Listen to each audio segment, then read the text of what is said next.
been injured in an accident, one thing leads to another. Your injury leads to treatment. Treatment leads to hospital bills. Bills lead to debt. Debt leads to stress. The advocates can help relieve that stress. Having an advocate attorney on your side leads to faster resolutions, fair outcomes, and a peaceful recovery for you. You deserve an advocate. This is the Monty Show, the truth in sports talk streaming. When you want unbiased opinions about your favorite team without the spin, all you have to do is find the Monty Show, streaming live and available 24 hours a day, 7 days a week on YouTube.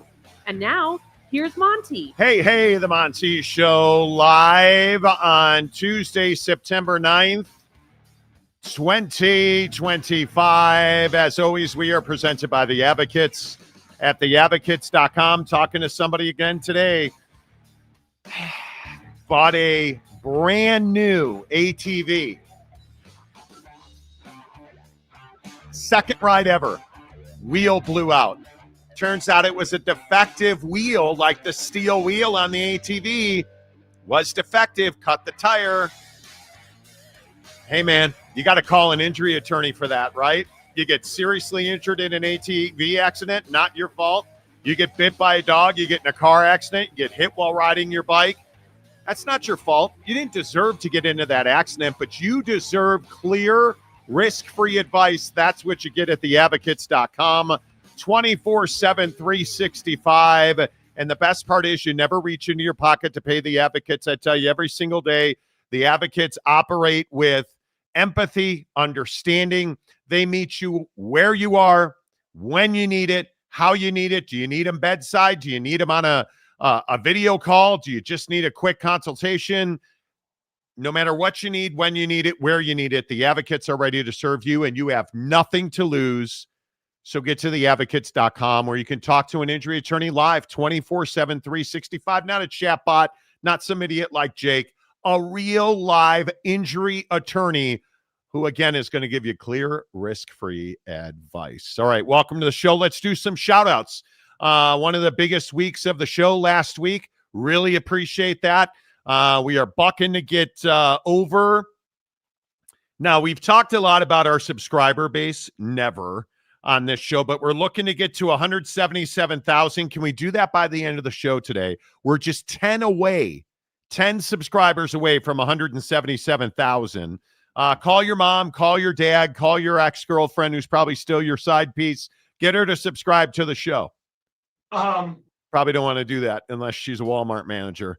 Oh, Oak State James catching strays. Mike Smith, hello.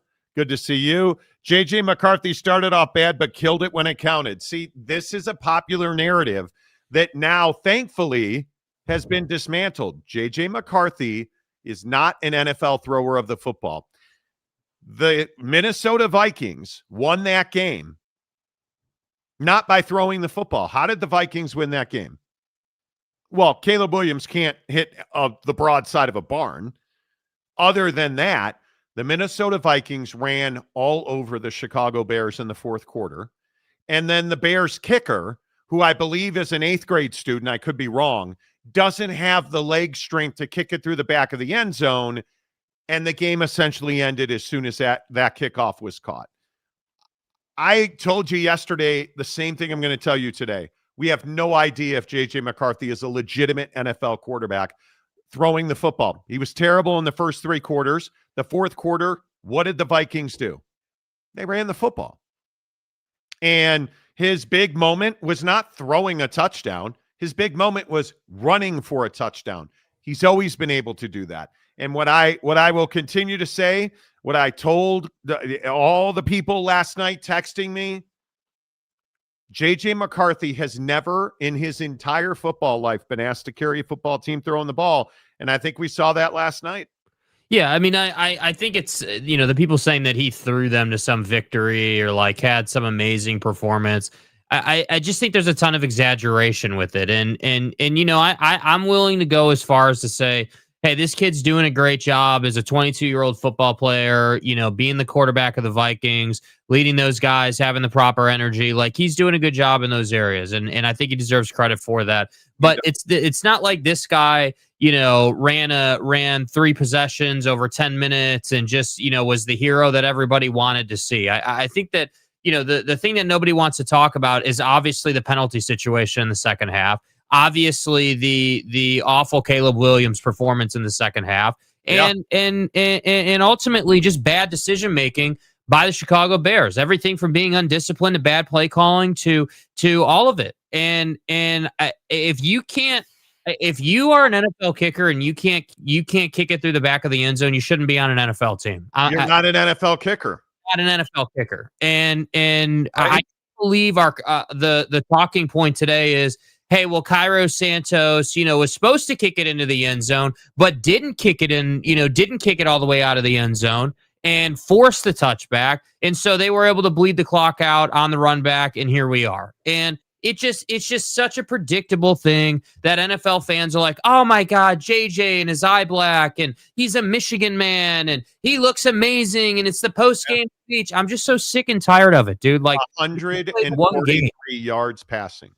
Yeah, like this is not a 350 performance, right? Like come on. The point is, and listen, that's who JJ McCarthy is. This game was not about the Vikings or JJ McCarthy. This game was about Caleb Williams being wildly inaccurate.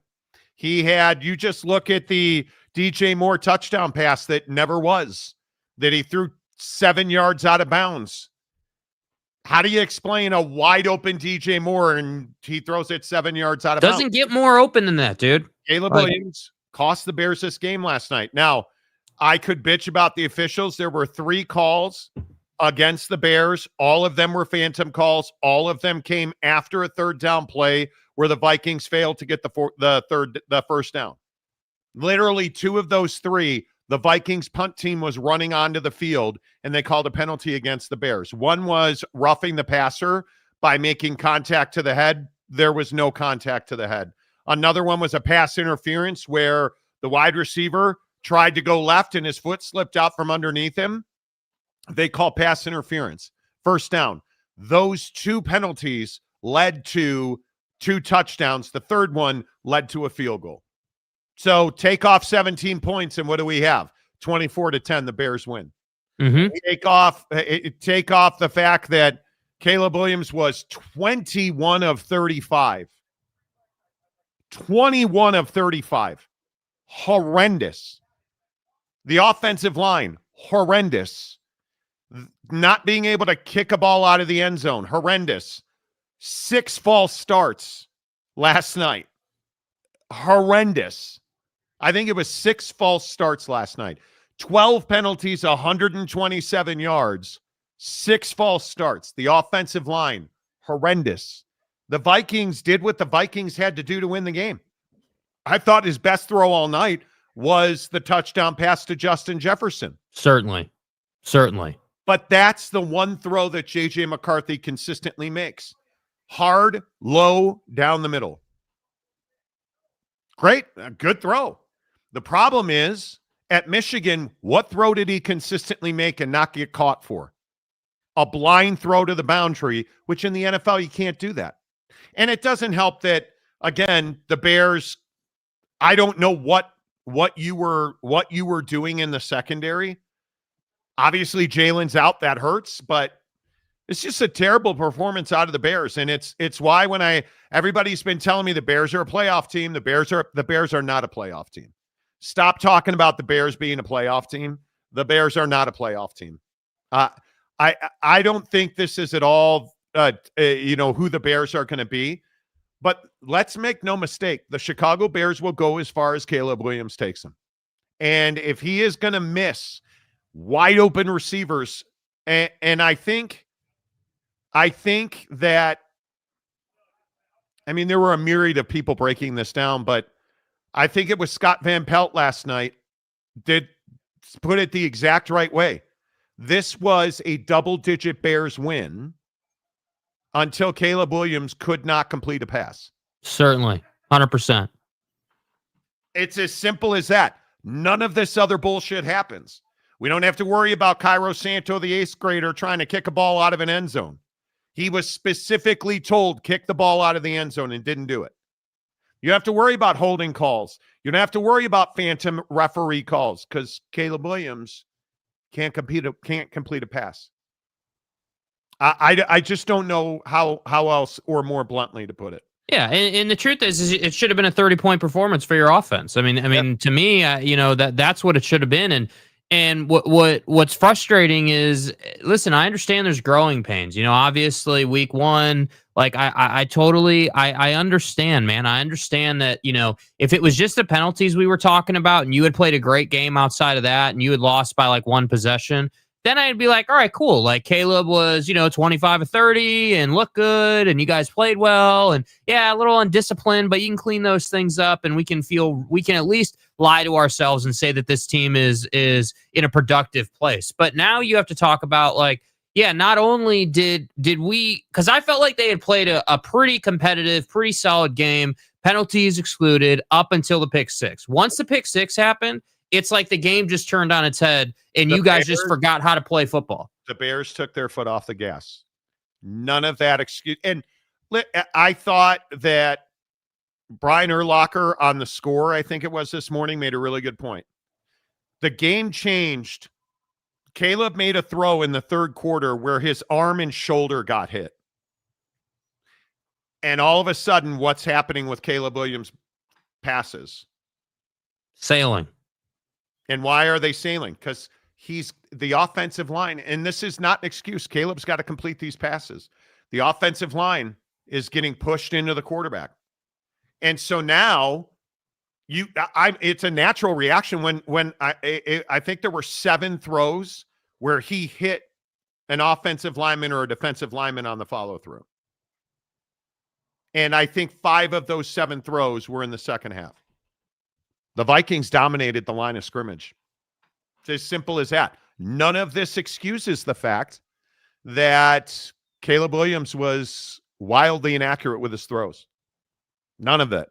None of it. There's nothing. You can't miss DJ Moore that open. You just can't.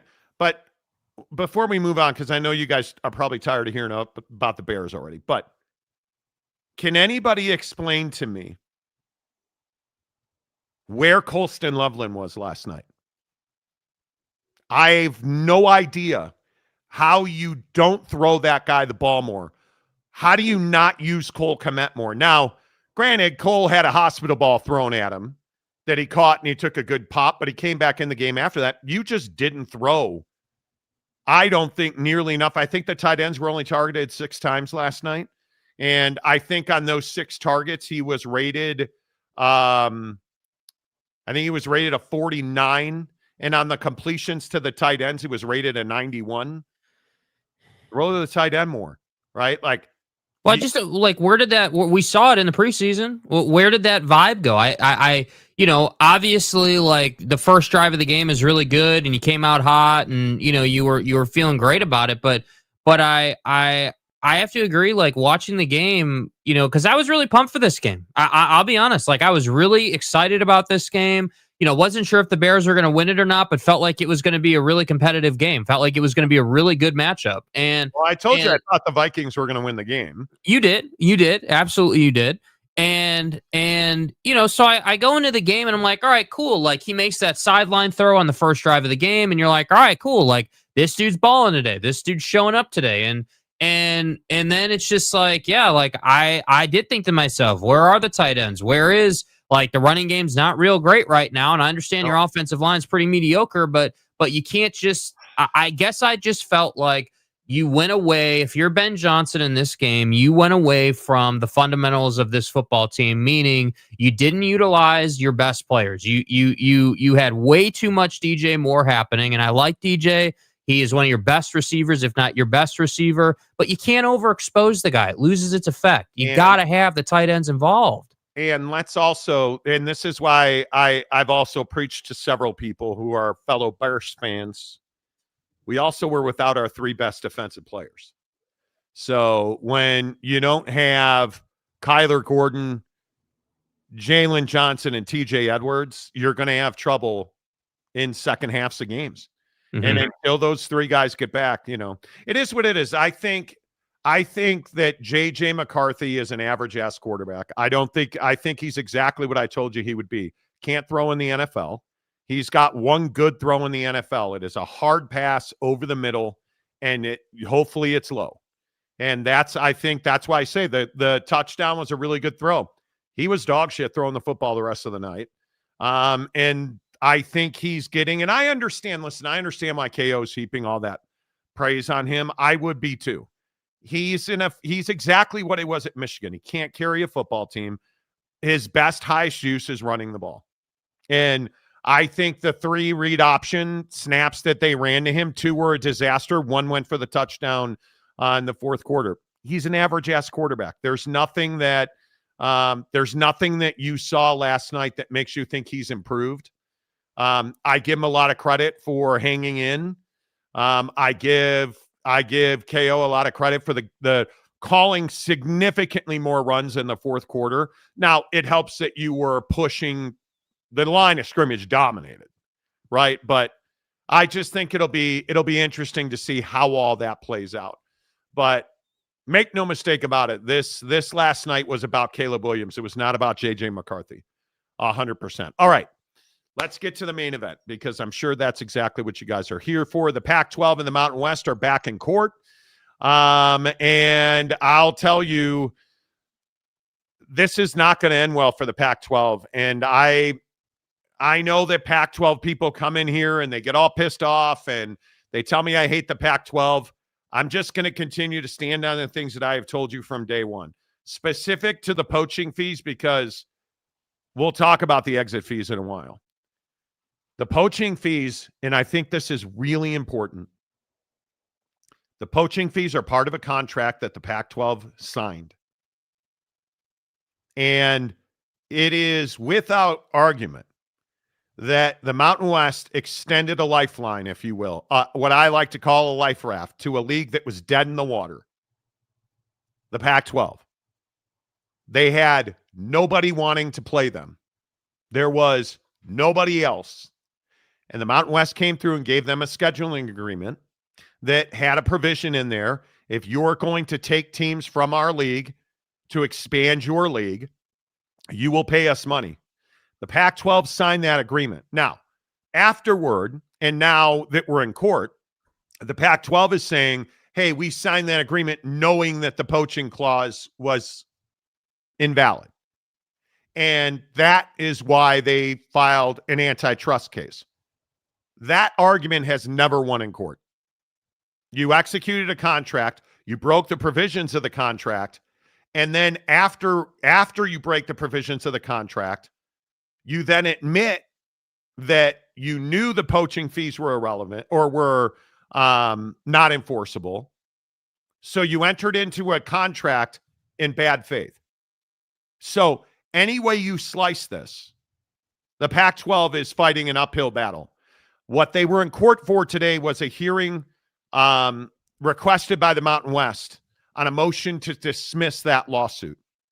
And the judge heard the arguments and took them under advisement and will rule hopefully sooner than later.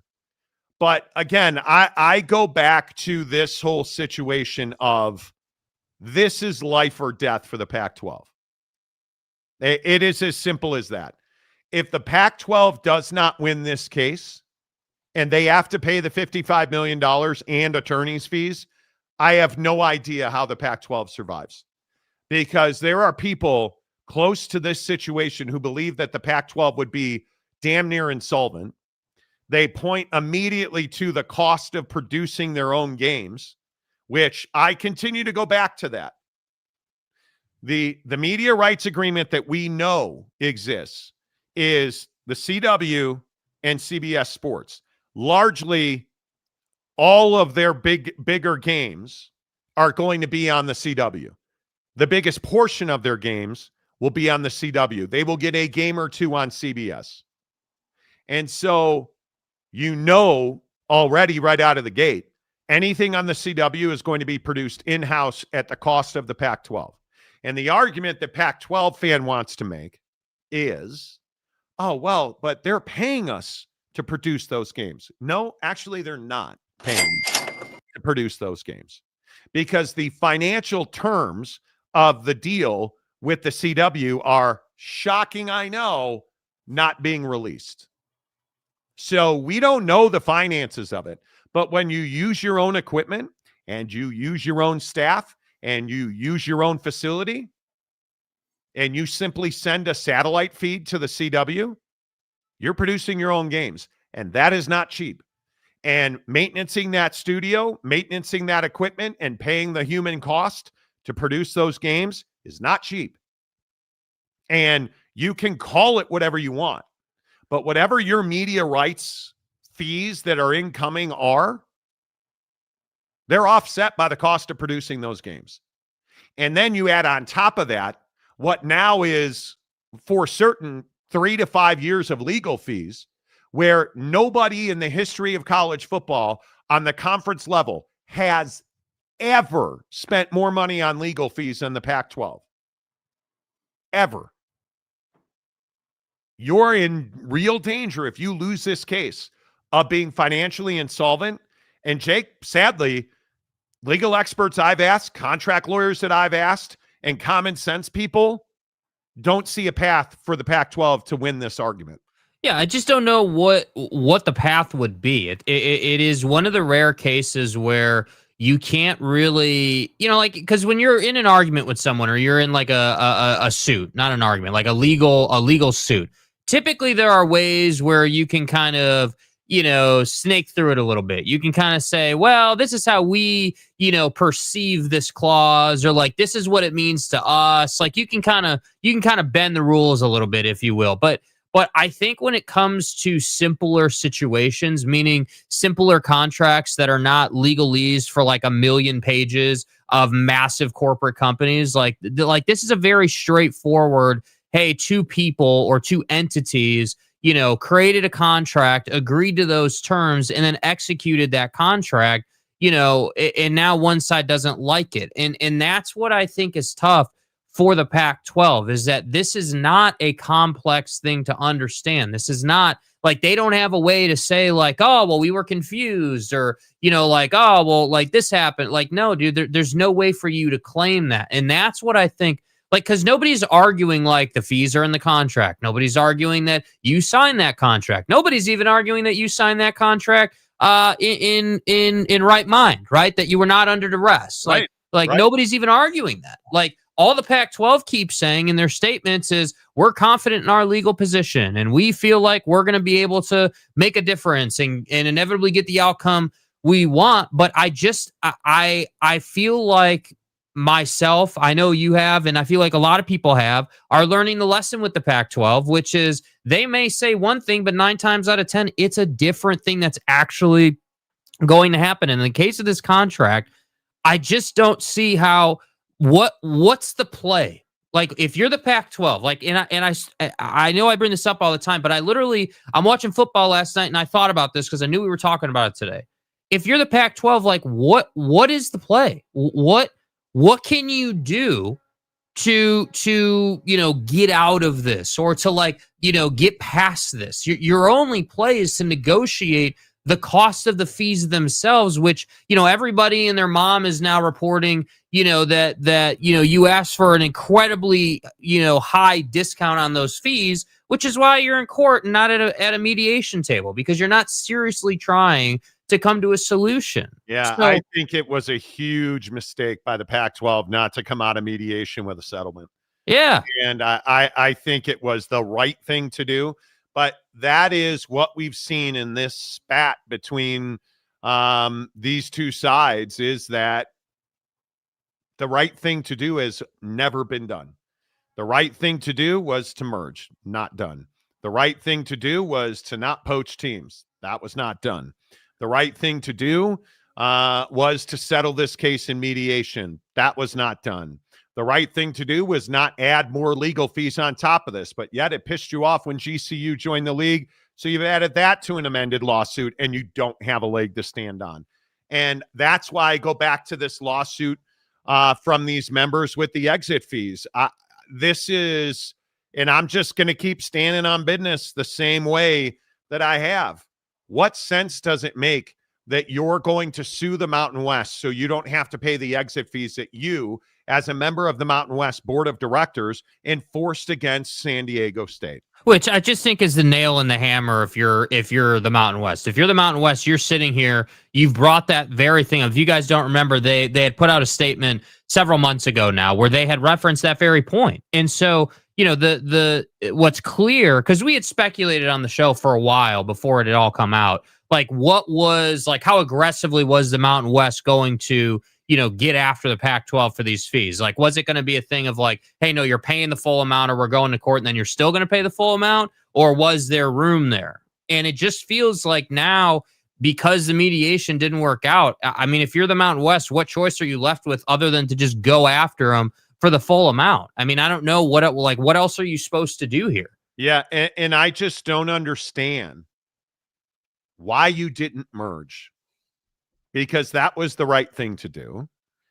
And then these exiting members, not only did they try to enforce this policy against San Diego State, when the Pac-12 originally melted down and San Diego State had egg on their face and the pro rata they deserve, and they had to come back to the Mountain West, you all voted to stiffen the penalties in the process.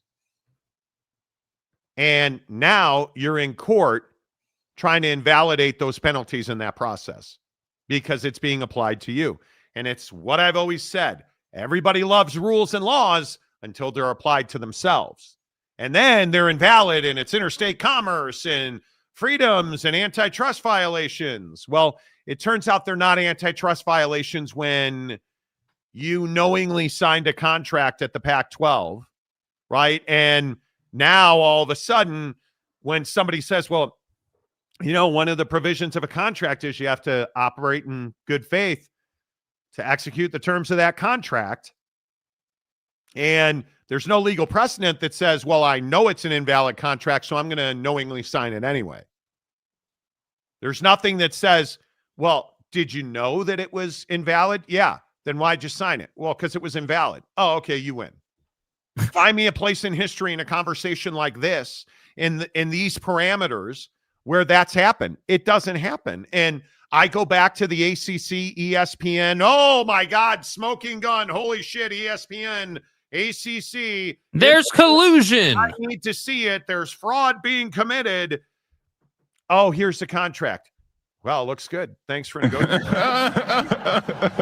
Wow, who knew? And what came out of that? Oh, that's right. Everybody stayed in the ACC because there's no way out of. But that grant of rights is invalid until we go in front of a judge, and then we're going to settle and not valid. And then you read the Pac-12 statement, and I'm curious, what does this even say? The Pac-12 conference will continue to move forward with our legal action against the Mountain West. We appreciate the court's consideration of the issues at today's hearing, and we will wait for its decision.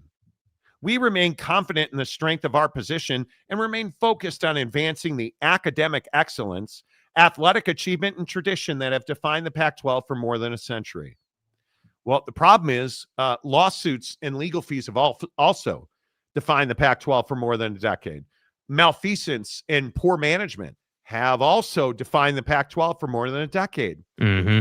I understand you guys need this money in the Pac-12. I totally understand that. You're fucking it up. This is a mistake. You're handling this completely the wrong way. Because all you're doing is I swear, I think you're the kid who can't swim, but all the other kids are swimming. So you're just going to keep wading into the water deeper and deeper and deeper because you don't want to admit you can't swim. So you won't settle this case in mediation. You don't like that the Mountain West didn't just shrivel up and die, which is why you amended your lawsuit with the GCU nonsense. Because, again, I know we hate the provisions of a contract when they're actually levied against us. The Mountain West had every single right to add GCU, when they added them and how they added them. And you had no say because you gave notice that you were leaving, and then you left, and then you're off the board. As soon as you give notice and send your deposit, you're off the board. You know how we know that? Because that's how you handled San Diego State. So the precedent's on the side of the Mountain West. The contract in its writings and the way it's written are on the side of the Mountain West. The good faith provision in a contract is on the side of the Mountain West. So I'm just asking, if you are the Pac-12, is this your ego? Or are these lawyers telling you, you're going to win this case? You're going to win this case. Keep paying us a retainer. You're going to win this case. Can we have more of the retainer? We used it. Okay, great. You're going to win this case. Hey, go ahead and cut us another check. Or do they feel like they have no other play? Is it their only thing to do? They're too deep now. But that's what this feels like. It feels like their egos will not let them back out of this. Because frankly, if you would just pay the $55 million, and if your members who are leaving the Mountain West and joining the Pac-12 would just pay the money that they are contractually obligated to pay, none of this would be in court. And if you had settled this in mediation, but then you got wind of GCU, and how dare they not shrivel up and die, if you'd have settled this in mediation, we wouldn't be talking about this today.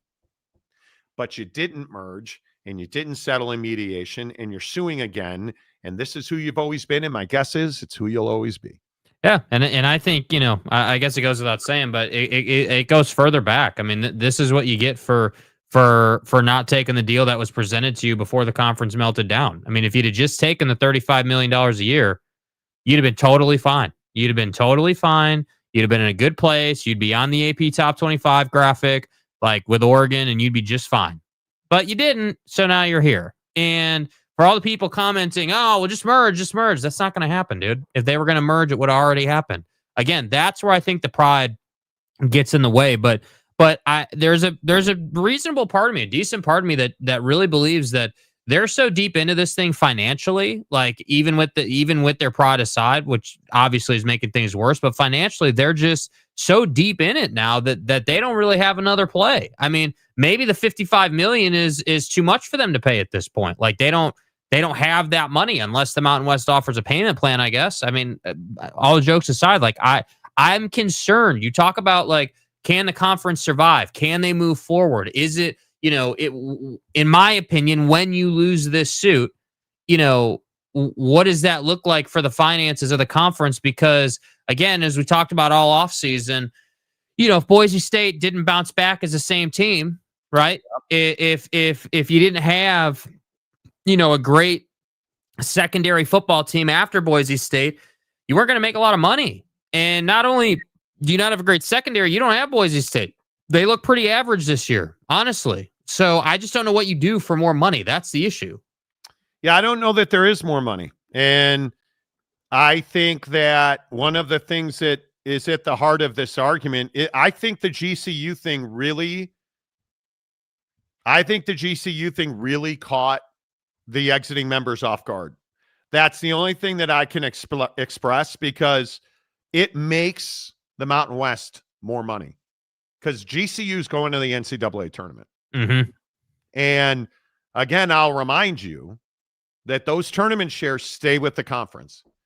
And it is, you can't tell me this puts undue duress, that they're saying that it's unfair competitively for their athletes. In no way, shape, or form can they prove that, at least not yet. Like, it's remarkable to me that we continue to fight these fights, and somehow there's just never evidence-based arguments being made. And I know that's who we are in this country now. We sue for things that we know we did wrong, and we just don't believe there should be any repercussions because it's us and it's not somebody else. Mm-hmm.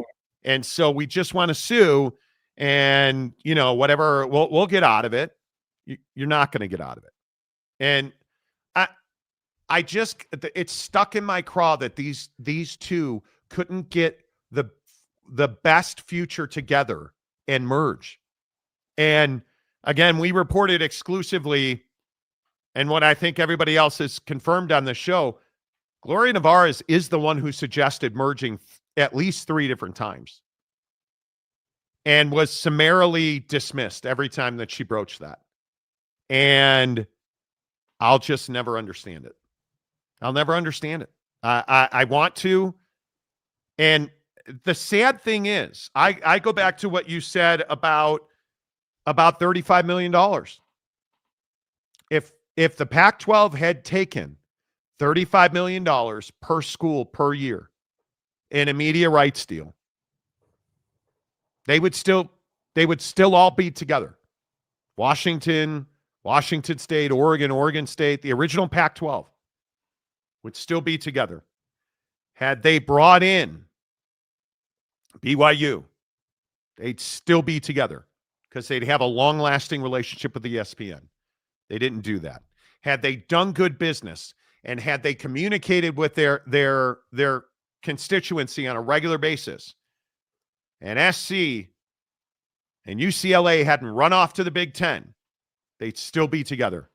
Had they done a deal with DirecTV, they'd still be together. And $35 million probably would have been $40 million. But they didn't do that. The Pac-12 network languished in office buildings in downtown San Francisco that they could not rightly justify the cost of. But they did that anyway.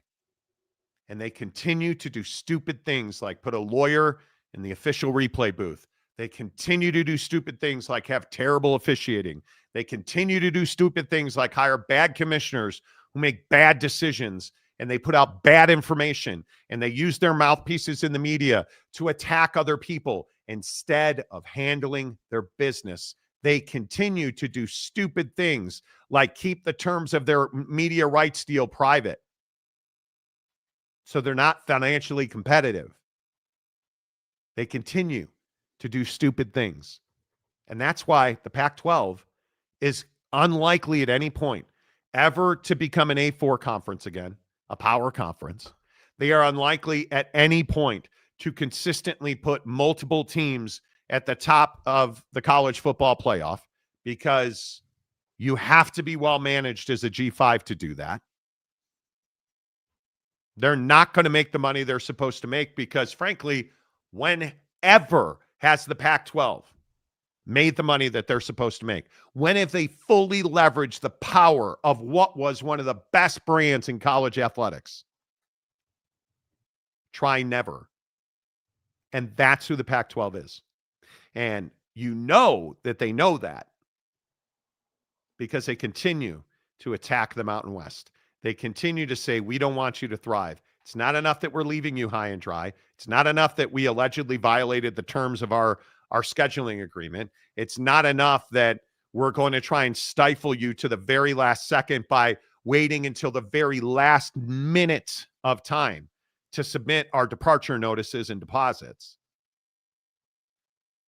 But after we do that, and we're removed from the board of directors per the terms of our charter in the Mountain West, then when you go on about your business and you continue to expand and you add GCU a year early, which by all accounts is a really good financial decision for the Mountain West, we're going to amend a lawsuit and sue you again because we're really pissed that you're not failing and going away like we thought you would.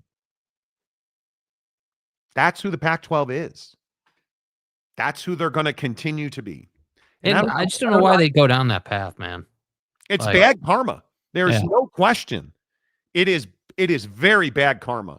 And you would think that they would have learned from all the, like, you talk about bad karma, like, you'd have thought that at some point they'd have learned the lesson of, like, hey, we sue people, bad things happen, right? Like, hey, we sue people and we spend a lot of money and, you know, we don't really get a whole lot out of that. And that's what's difficult. And I just think that, I don't know. I remember questioning, I remember being on the show questioning, hey, like, why Teresa Gould? Why did you go? Like, I understand Scott Barnes, totally get it. But why Teresa Gould, man? Why old world Pac-12 trying to fix a new world problem? I don't know either. And what's really, to me, the biggest crying shame in the whole thing is that now we're in a place in college athletics, but, you know, for our show, college football, where we have people complaining about the Big Ten, you know, playing late ass games on the West Coast because the Pac-12 couldn't figure it out. And now USC's in a different conference. And that to me is where it's like, you know, we see little droppings all across college football that have come from this situation. And I just say, like, man, Like it just doesn't seem that difficult. It just didn't seem like that hard of a decision to be like, yeah, you know what? Like we don't really have a lot of other decisions, and 35 million a year per school is not what we want per se.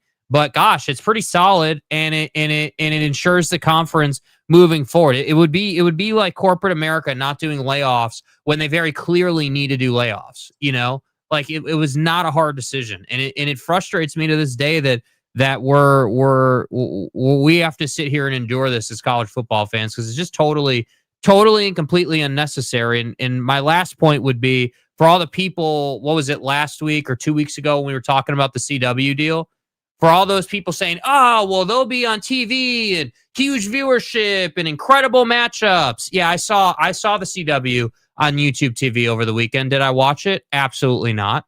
No, I didn't. Absolutely not. Because you know what? There were better matchups on the TV that I spent my time on. I know that's rocket science. So I think it's tough when Boise State comes out and lays the egg that they lay. That's very bad for the Pac-12.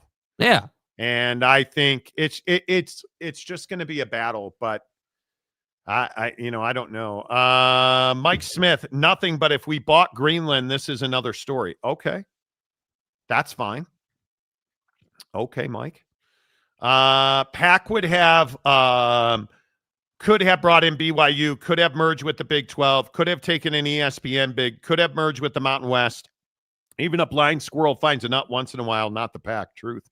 I mean, it's amazing to me. Big Daddy Dallas blows my mind why they never. It's why I don't care about if the Pac dies. And that continues to be, I think that's a huge talking point. The Pac-12, I think, is isolating itself. And I understand that I understand that the Pac-12 is what an exciting brand, but I just go back to what Jake said for how many months? What are they offering? What are you selling? Because you can't tell me these 5 exiting members of the Mountain West left the Pac-12 for a CW deal again. I just don't believe that. And you can't tell me we were at whatever it was, $15 million a year. Now you can't tell me they're north of 10. I don't even know. Did they retain inventory and the sales ability in their TV broadcasts? I would hope so, because that could be a saving grace, but we don't know. Yeah, I don't think we can just assume that they did, right? It's wild. It's wild. Randy Riding, maybe the WAC would take a couple of these Pac teams when they crumble. But I don't know that the Pac-12 is going anywhere. I'm certainly not rooting for them to fail. I mean, there's a lot of really good brands in that conference that are important to college football. And I hope people understand, like Boise State's an incredibly important brand. I think Oregon State's an incredibly important brand.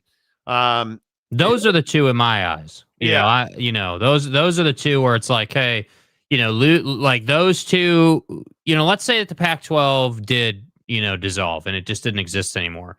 Those would be the two schools that I would point at and say, yeah, this is specifically Oregon State, because Boise State chose their path and made their own bed. But Boise State or Oregon State, they obviously were quite a bit out of control in the old Pac-12 conference, just with the dynamic and where they were at. And I just think it's unfortunate. And I'm inclined to think that somebody would pick up Oregon State. I do think they bring value. But again, I just think that the Pac-12 is a cautionary tale to right now, specifically the Big 12 and the ACC, of like, hey, this is how quickly things can change when you make bad decisions. And I trust Brett Yormark explicitly as far as him running the Big 12 and them making good decisions. But I don't trust Jim Phillips. I'll be honest. I don't. Like, I think that conference has had a lot of waves, and it's not Jim Phillips' fault. But I also am not like, oh, man, dude, like, I just feel Jim Phillips is really making me feel warm and fuzzy about the future of this conference. Like, we're all sitting here talking about people rooting for the Pac-12 to fail. How many people are waiting for 2036 or whatever for all these teams to leave? Then what? That's my problem with college football right now. It's a bomb. It's a ticking time bomb. Very interesting point. It's a very interesting point. I don't know. I think it is very interesting that this is all happening. And I think that I don't know how you fix it. I don't know if you can fix it. I guess that's the biggest question. TJ Beck, with all the litigation, and oh, by the way, I think they still owe money to the Rose Bowl. Who would really want to trust the Pac-12 in the future? It's a good question. I think it's a very difficult argument, and it's why this expansion thing. I'll go back to Tulane and Memphis. If you're Tulane in Memphis, is that an attractive partner to be in business with? Because we heard all about, for instance, Memphis. Oh, Memphis. I don't live in a what-if scenario. Well, you're not in a what-if scenario anymore. You are in a CW self-produced game scenario. And I don't live in a what-if scenario. And then you got to say to yourself, well, and this also, because when Dr. Scott came on the show, what did he say to us? Well, I don't want to fly my soccer team commercial. They deserve better than that. And I agree with that. I totally agree with that. Right? Like it doesn't make sense. I just think it's why the new entity has to happen. Like everyone with as far as the new entity is concerned, everyone's focused on, the SEC and the Big Ten. And I understand that. Obviously, I understand that. But I think when you start getting into the weeds on like, hey, well, how far reaching would the new entity be? What benefits can the new entity have as far as making college football specifically healthier? And if you make college football healthier, and when I say healthier, I mean, hey, like, Pac-12, ACC, everybody and their mom. If you have a college football team, you have the ability to play for a national championship. And we're going to dissolve conferences, and we're going to create a new system that allows everybody just to figure it out on the football field. And within that, we can make sure that the level of competition is fair and equitable, and we don't have, the flag football team playing, Georgia, but like we can figure that out. And that's where I think the more I've thought about it, the more I feel like maybe this Pac-12 thing isn't going to get figured out. Maybe the Pac-12 needs to die. Maybe the Pac-12 needs to dissolve. So then that way there's motivation to work with the higher ups in college football to say, hey, yeah, we want to get involved in this. What role can we play? Because I still don't buy that the Teresa Goulds of the world are playing a positive role or making any type of impact in those conversations. You're more interested in doing front office sports interviews than you are securing your future, which is really bothersome. Yeah, and I just go back to Teresa Gould, and I continue to say this, and I don't know how many people understand. Teresa Gould and Gloria Nevarez go back a long way. They used to work together at the Pac-12. So these are not new foes, or, I don't even know that I would call them foes necessarily, but these are not two executives who aren't familiar with each other. They know each other. They know each other well. And it's why I'm so surprised that you weren't able to get an agreement done to merge these two entities. Chewy Gonzalez for $5. USF first candidate to join the ACC when they become Spirit Halloween store. Well, I think USF is in a very interesting position. Yeah, I mean, I understand the connection. I geographically it makes sense, but I think what you're missing, Chewy, is that Miami and Florida State are not going to be seen to be in the same conference with USF, with all due respect. I don't even know that they'll be in the same. I don't believe. Yeah, we'll see. It's so far away. It is. It's so far away. Perry Stevenson, UNLV's looking pretty good. Has shown improvement every week. 3-0, and in the driver's seat in the Mountain West could be. And you mean in the Pac-12, right? Oh no, that didn't work out either. My bad. Sorry. The radio wizard of the Northwest still probably reporting UNLV is going to the Pac-12, which they're not. Illumin Dursky, hello, my friend. Instead of hiring a bunch of lawyers, it sounds like they need some more accountants. They need a business operator. They need vision. That's what they need. They need somebody who understands it. Nebraska Steve, I would not be surprised if the Pac-12 gets raided by the ACC, the Big 12, thereby resulting in the Pac-12's collapse once again. I just don't think there is a reason for the Big 12 could have had Oregon State already. I told you this before Oregon State signed the new grant of rights in the Pac-12. Again, an exclusive we had here on the show that got picked up nationally. Oregon State we were told multiple times, tried to find a way into the Big 12 before signing that agreement in the Pac-12, and they could not get it done. Could not get it done. So I think that's very interesting. King of Thailand, Scott Barnes has proven to be inept and unable to make a deal. I disagree with that. He talked a big game, and yet nothing materializes. Scott Barnes, at the genesis of this controversy, was too loyal. And he and his president stayed in the Pac-12 too long.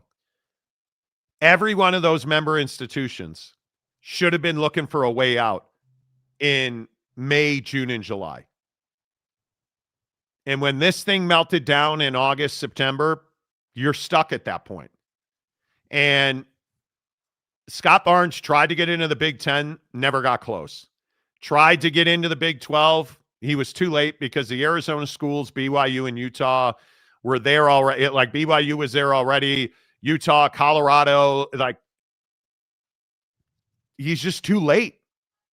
And now you find yourself in a situation where you're probably 30, 40, maybe $50 million light every single season on media rights. And which is not sustainable. It is brutal. It is brutal. I know it has to be covered as it is sports news, but at this point, not sure the Pac even deserves our attention. It seems they can only garner negative attention by their own hand.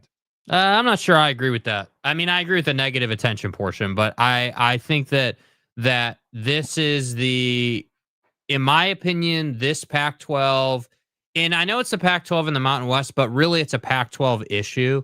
This issue that they've created, to me, is the first fight for the future in college football, because whatever happens here is obviously going to impact the schools involved in the Pac-12.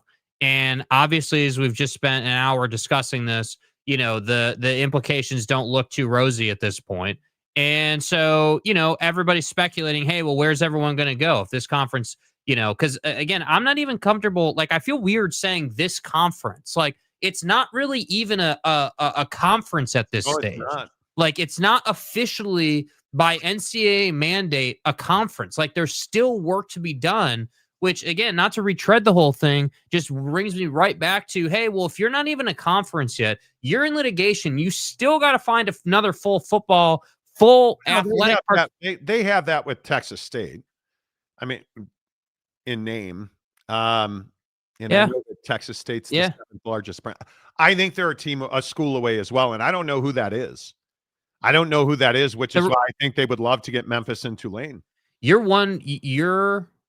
Okay, so it's correct that they have the number of schools, but I would also make a strong argument that given the situation the Pac-12 is in, you don't have enough schools. You're one school away from not being a conference. And given the footing that you're on, given the money you're not making, given the lack of prosperity on the horizon for the conference, it wouldn't be like if tomorrow we heard, hey, like this school or that school decided to pull the plug and wants to find greener pasture.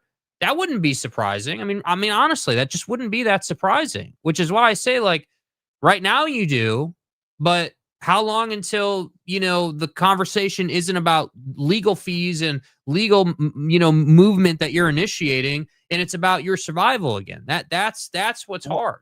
And my opinion is it should be about their survival right now, because everybody mocks the Mountain West as this league that doesn't have X, Y, or Z. Well, what is this? Right? Let me get that comment down. I apologize. What is this right here? This is not exactly a murderer's row lineup. Not a CFP football conference. I mean, and this is why I said earlier, you guys, you look at Boise State struggling this year. It's devastating for the Pac-12 because Colorado State, Fresno State clearly is headed in the right direction. Oregon State, I would think Oregon State's going to remain competitive. San Diego State's garbo in football. Texas State, like you look at Utah State, I think with Bronco Mendenhall, you're in good hands. Washington State doesn't have the cash to deliver. Washington State's not going to compete, right? And I think when you start looking at Texas State, you really need it. This is a two-team football conference, and that's only if you consider that Boise State is one of those two. I think you are looking at a situation where you need, I think, Utah State, I think Oregon State, and I think Fresno State. You need those three to be rock solid every single year. And that would mean that Boise State hasn't slipped at all. And we already know without Ashton Ginty, they're not the same football team. No. So I think that's tough. And then I think this story right here, when you start talking about how in the ways that the Big 12 is viable, this story right here is a big deal. Because I think when you start looking at how the Big 12 is handling this is what the Pac-12 has refused to do. And you look at the fact that they are, I mean, essentially suspending two officials. And Eli Drinkwitz, the head coach at Missouri, I think should be disciplined for this. He admits he intentionally broke the rule and knew what he was doing. And I just, this was a situation where there was a penalty. They were backed up. They decided, hey, let's try and punt it. And you're not allowed to punt in that situation. You're not allowed a quote unquote free kick. And they admit that they knew that was the rule, but the officials didn't catch it. And so they were suspended for their next assignment. And this is exactly what the Big 12 should have done. You're an official. It is your job to know that rule. It is your job to know how to deploy that rule. Yet they have never done that. Yeah. I mean, I couldn't agree more. I think as far as Drinkwitz is concerned, I mean, to me, violating that rule is the same thing as having one of your players pretend you have an injury, right? To stop the clock or whatever. I mean, it's the same type of scheming and trying to bend rules and hope you don't get caught and that type of behavior. So should he be suspended? I mean, I guess. I mean, it's to me, it's no different than any other rule. But I under no circumstance should those officials, just be held, without a suspension. So I like what the Big 12 is doing, and I think, people are like, oh, well, why is this a big deal? What's the difference between a punt and a free kick? What's the like? Do you understand the difference in situation? Do you understand how uncomfortable, like, just generally speaking, one, how rare a free kick is, but then number two, how uncomfortable it is. You're talking about taking two strides and then just kicking the football. It's totally different than punting. It's totally different. There's a price to pay. There's a reason the rule stipulates that it's a free kick situation. So it's incredible that he knew the rule and the officials apparently didn't know the rule or just were like, whatever, we're sleeping. And then that took place. I'm glad the Big 12 is being as aggressive as they're being with this, but I hope we don't have to talk about officiating again in this way this year. Yeah, I just don't know how I think this is another Brett Yormark stroke of genius. I think it is one of those things where this is exactly what the Big 12 should be doing. And it's exactly what the Pac-12 has never done. So, it is what it is. It is what it is. Nebraska Steve, should Memphis, who desperately wants to leave the AAC, seriously consider being a football only? No, under no circumstance. What's the value of that? And that, I think, is the question. If let's look at it from a sales perspective, what value does the Pac-12 bring to Memphis that Memphis isn't already getting from the AAC? I don't know either. But what are you worried about if you're Memphis and you're going to the Pac-12? Significantly more cost, overhead, infrastructure, and wear and tear on your athletes and coaches for travel. You have no idea what the media rights deal is. You don't know if you're in a long-term fit, or you don't know what the long-term viability of that conference is. And your aspirations are to be a P4. None of that gets fulfilled by going to the Pac-12. And I understand that, hey, you know what? You're in a conference that does not fulfill your basketball needs. The Pac-12 does not fulfill your basketball needs. because I don't think they would join. I think they would join as a football only. And then you got to ask yourself, okay, well, why are we doing this as a football only when basketball is our biggest area of need right now? There would be no reason for them to do that. You know, like and I'm not sure that, like, yes, they want to leave the AAC for, in my opinion, the Big 12. I think that's what they would love to see happen, mainly because they lobbied the Big 12 to do that. But I'm not sure that I would say they're desperate to leave the AAC. I think that's a little harsh. They want to, they would like to, but it's not like they're desperate. Would infer that they're willing to take the deal the Pac-12 offered to leave the conference, which they haven't done. Which clearly they're not. Yeah, and they're not going to do. So I just think I'd be careful, Steve, saying like they're desperate to leave the AAC and they're desperate to leave, you know, the inferred crappy situation that they find themselves in. The issue for Memphis is that they carry that conference, right? And you know, they obviously, you know, had a huge part in the FedEx situation and that relationship and it goes without saying that they're one of the most forward-thinking universities in athletics. I mean, Dr. Scott straight up said that athletics, I can't remember the exact percentage, but athletics, you know, holds a ton of water as far as paying the bills for the university as a whole, which is kind of a rare situation at most schools. So I would agree. So that's why you're not going to do that. Yeah, I desperate, use whatever adjective you want, right?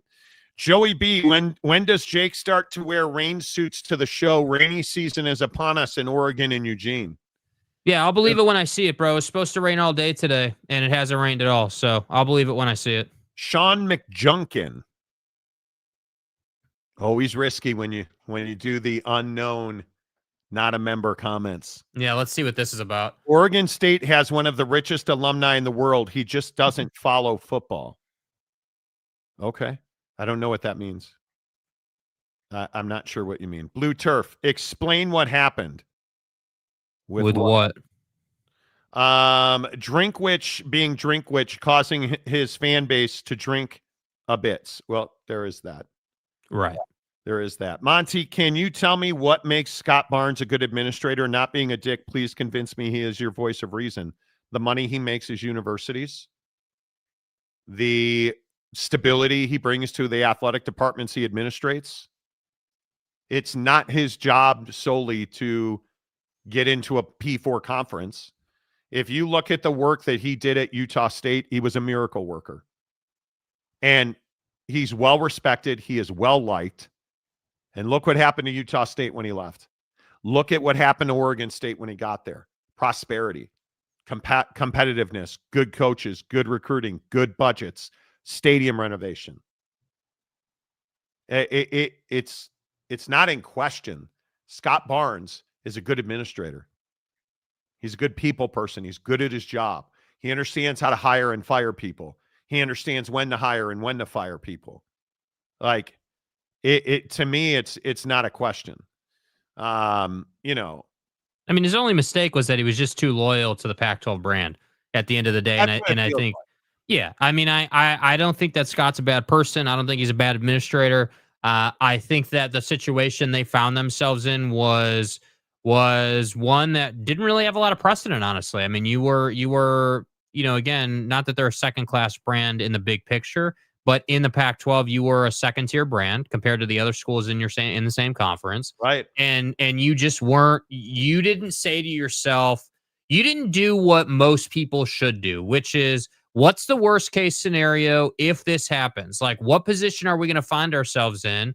And I think he just leaned on his people too much, and it burned him. And other than that, he's been really good. Because remember, before Carol Folt picked up the phone and talked to Kevin Warren all those years ago, like, Oregon State was climbing the charts and was not someone you wanted to play on a Friday night at the end of the season. That was not a team you were trying to play at their place to end the season. And they were a problem. And I will never forget Oregon State ruining one of Oregon's seasons several years ago. So he's not a bad guy. He made one mistake, and unfortunately, it's going to cost him 5 to 7 years of time, I think. We were at the chicken place for that game. Yeah. Super Chicks. Super Chicks. Yeah. That's right. What a game. Jimmy Otson. Hello, Jimmy. Well then, learn him some football, boy. He could find the entire conference with the change in his $1 billion couch fund. Yeah, I agree with that. Scott, boy, what is going on in Manhattan, Kansas? I mean, Scott, I don't know, in Big 12 fan, please. This feels like the season's lost. And again, I'm humble. You guys know that I would never tell you, I told you so. No. Wear a size 15 shoe and Length and girth. I mean, I'd never point those things out to you and your mom. But Avery Johnson is who we said he was. And that was all on full display with a late interception thrown 3 feet behind a receiver over the weekend. It feels like the season's over. And it is. It's September 9th. And I don't know how you recover from this. I don't know how, if you're in Kansas State fan country, I don't know how you recover from this. I don't. What a waste that $100 million not going to something worthwhile. Okay. Mike Smith, speaking of Oregon State, Nashawn Wright went there and he got a pick 6 off JJ last night. Yes, he did. Again, game should have been over right there. Game should have been over. Should have never been a question about who was winning that ball game. Yet here we are. Getting a pick 6 without your 2 best cover corners dressed. Because it's a garbage throw. It's a terrible throw. Yeah, really, but it is what it is. Oregon State is winless so far. They are. Yeah. This has not been a good start for the Pac-12. I mean, there's no other way to. We can spin this any way you want, but you look at Oregon State at 0-2, and you've lost to Cal and Fresno State.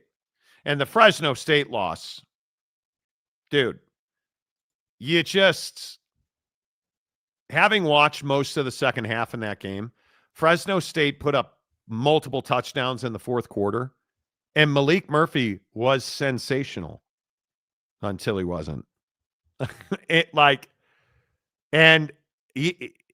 So let me get this right.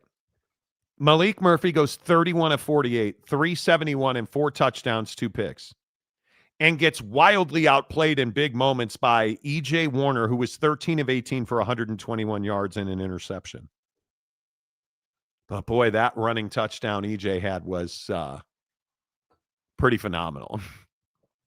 Right? And I am amazed that how this game turned and the way that you were just never able to figure it out. I mean, it is wild to me that Malik Murphy just can't.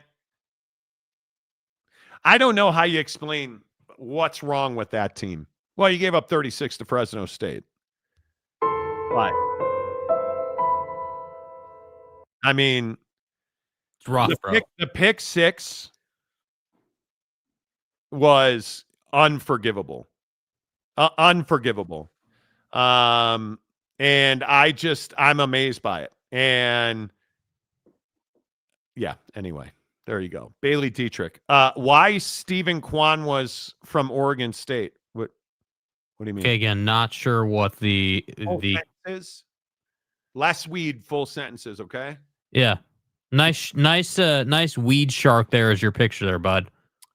Which I like. Can we all agree nearly every Big 12 football team should be worried about the future? How is Iowa State or Utah looked at all shaky? They all look like Vandy or Mississippi State tier in the SEC, maybe even worse. In what way? See, this is, and I don't know if this is just, are you just being... You're trolling, baiting. Are you taking the O out of count here? Is that what this is? Like, I'm trying to understand, like, what does that mean? Because I'm good with it, which is fine. Which is, Murphy is not a dual threat. The problem is he's really dynamic, but he makes mistakes throwing the football. And if he was a dual threat quarterback, forget it. He would be really tough. Yeah, he'd be unbelievable. But it's really, having watched that game, it's unthinkable that Fresno State scored 36 points in that game. They had 15 first downs the entire game. They had the ball 22 minutes. Fresno State gave up 528 yards of total offense and won the game. You figure it out, because I can't. And I agree, 10 penalties for 70 yards played a big role in Oregon State's demise. But I just am I'm amazed by the fact that happened. And I don't think is it Malik's fault? No, but yes. No, but yes, is what I would say. I said nearly, excluding Iowa State and Utah. Texas Tech, TCU. The other teams just don't look competitive. Okay, Guy, Patrick. Why do you do this? Why do you do this? But again, put the O back in count. If I look at the Big 12, have you looked at Texas Tech's offense? Not competitive. They've scored 108 more points than they've given up. Do you know that they have 3 teams who have scored over 100 points, and that includes Kansas? Hey, Patrick, do you know what not competitive means? Maybe that's the confusion. You mean Oak State? Yes.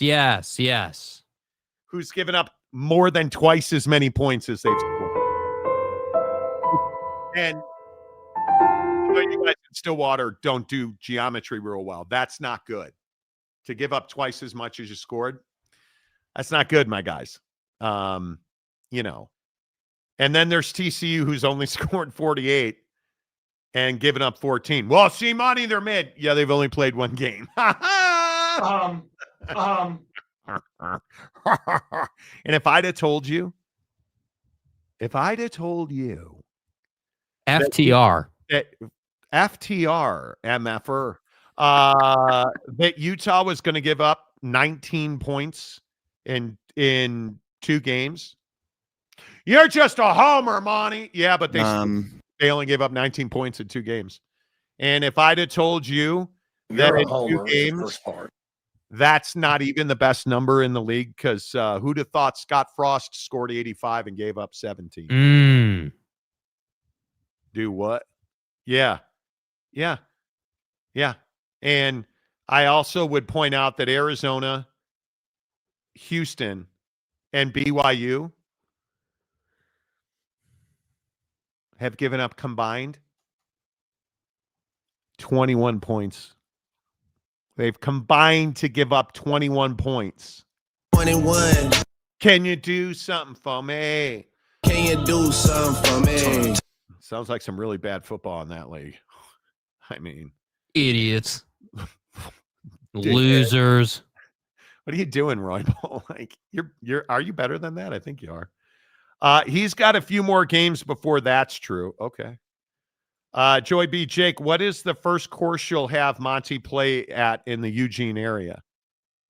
Your mom's house? I think it's called Shadow Hills. I think it's supposed to be, allegedly, is the nicest course in the Eugene area. Let me get the exact name. Yeah, Shadow Hills Country Club in Junction City is supposed to be really nice. Junction City, Arizona. Well watered. Don't get me started with Scott Frost. That's a bad outcome for you guys, isn't it? That's not a good outcome for you guys. Well, Monty, we're only 2 weeks into the season. What do you mean? You can't tell a team 2 weeks into the year. Does Fox Sports have a scheduling problem? 2 schools say they absolutely do. We'll talk about that in 30 seconds. You're not just a case. You're not just a client. You're a person, and you deserve support. You deserve simplicity. You deserve communication. When you hire an attorney, you deserve clear, risk-free advice that guides you to the best possible outcome in your injury case. And that's exactly what the advocates have been providing for over 30 years. After your accident, you deserve closure. You deserve compassion. You deserve peace of mind. You deserve an advocate. Indeed, you do. The Advocates at theadvocates.com. Clear, risk-free advice 24/7. 365 at theadvocates.com. You never pay a retainer or consultation fee. No, friends. You don't pay the advocates unless and until they win your case, so you have absolutely nothing to lose. Got in a car accident? Did your neighbor's dog get loose and attack you or bite your family members? Advocates.com. Did one of those naughty little drivers not obey a stop sign on a school bus? Advocates.com. Those are the kind of incidents where, and I know a lot of people don't think about it. Well, I just got rear-ended, but this guy's got, really good insurance. He's got nameplate insurance. They're here. They'll take, no, they won't. They won't take care of you. The insurance company takes care of their shareholders, not you. Insurance, as I've told you, in my opinion, is a scam. The advocates know how to fight that fight because they've fought that fight and they've won that fight. That's why they're the best in the business. Clear, risk-free advice right now at theadvocates.com. Do we have a scheduling issue in college football? And there are two that really stand out on the 20th of September. And this one right here is infuriating. It is arguably the game of the year in the Big 12. And when we talk about the haves versus the have-nots, maybe this is where the rubber meets the road. Because in a week where we are supposed to have Texas Tech and Salt Lake City to take on Utah. Prime time, right? Prime time. Right? No. Nope, not prime time. That's a 10 a.m. Mountain Time kickoff. But Monty. No but Monties. How do you explain it's a 10 a.m. Mountain Time kickoff? How do you explain that? And I guess I just will never understand how you put the game of the year in the Big 12 at 10 in the morning for Iowa and Rutgers. These are their late window games, Friday and Saturday. Iowa and Rutgers. Why not put on Friday night at 6 o'clock? Why not put Texas Tech and Utah Friday night at 6 o'clock on Fox? Game of the year in the Big 12. Huge TV audience. Instead, we're doing Iowa and Rutgers. Okay. You do you. Oh, Michigan State and USC. Why can't we have a primetime doubleheader where at 8 o'clock Pacific time, 11 o'clock Eastern, Michigan State fan will have to be up at 11 p.m. Eastern to watch Michigan State at USC. These are two big mistakes. I get it with USC, Los Angeles market, totally understand it. Why are you not kicking that game at 7 so it's 10 o'clock in the East? At least give a fan base a chance. But no. And I think it's because you look in the Big 12's case, I think it is a lot of it is that you just don't have respect for the Big 12. And I feel like this is where, again, my opinion is this is where you get hosed. And I'll never understand it because you're also that weekend, obviously, Oregon State. Are you telling me that's the late game? Well, it can't be the late game. Are you telling me that's if SC kicks off at 8 o'clock, is this the 5 o'clock game? Are you telling me that more people care about Oregon State than Utah and Texas Tech? That's absolute garbo. Mm-hmm. Jake, I just don't see how this makes sense. Yeah, I mean, I think first of all, it's clear disrespect to the Big 12, and you can call me a homer, you can call me whatever you want, but there's no getting over the fact that these two teams are better than an Iowa and Iowa Rutgers matchup, and I don't know what the Big 12 is going to have to do to change this type of behavior because and I guess I do. They need to win more games. They need to build notoriety, but I guess it's just not rocket science to be like, yeah, these are two of the best teams. This is clearly a game that's got college football playoff implications. And I don't know why it's so difficult to say, yeah, we want this game at night at night in the middle of the country. I could understand it if it was East Coast bias, West Coast bias. Okay, I guess I can kind of understand that at that point, but I'm just not. I just don't get it. And again, this has always been my gripe with Kyle Whittingham. I love the guy. I think he's one of the best coaches in college football. Nobody knows who the hell Utah is. Nobody watches Utah football, and nobody cares to go out of their way to watch Utah football.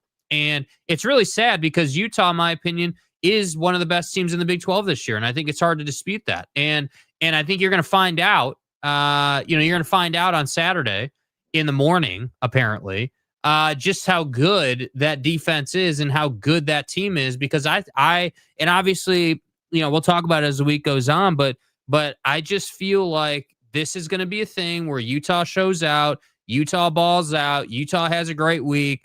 And you're just not going to have the whole country watching. Instead, we're going to watch a team that lost to the Big 12 this past week in Iowa play a team nobody gives a damn about that has no implications on the CFP, and you're going to show that instead of this. That's what I just don't understand it. It's bad business, and I think that's the thing that's hard for me to reconcile is that it's just really bad business. And I want it to not be bad business, but this is the lot that the Pac-12 or the Pac, Freudian slip. Monty, hey, Monty, that the Big 12 has made for itself. This is what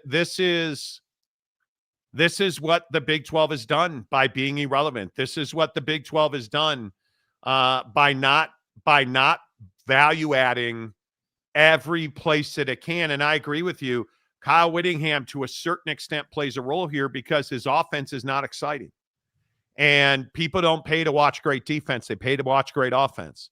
And I think that he struggled with that. And a lot of people I saw in the comments today when this came out, oh, nobody watches college football anyways. Well, I do declare, because look what just got released. Anybody notice that third line there? Beat the competition by 172% head-to-head final hour. So what this tells me is the big game wins. The big game wins. Oklahoma, Michigan was the big game. Oklahoma's a huge draw, right? So you look at 2.6 million viewers. You look at 3.3 million in the final hour.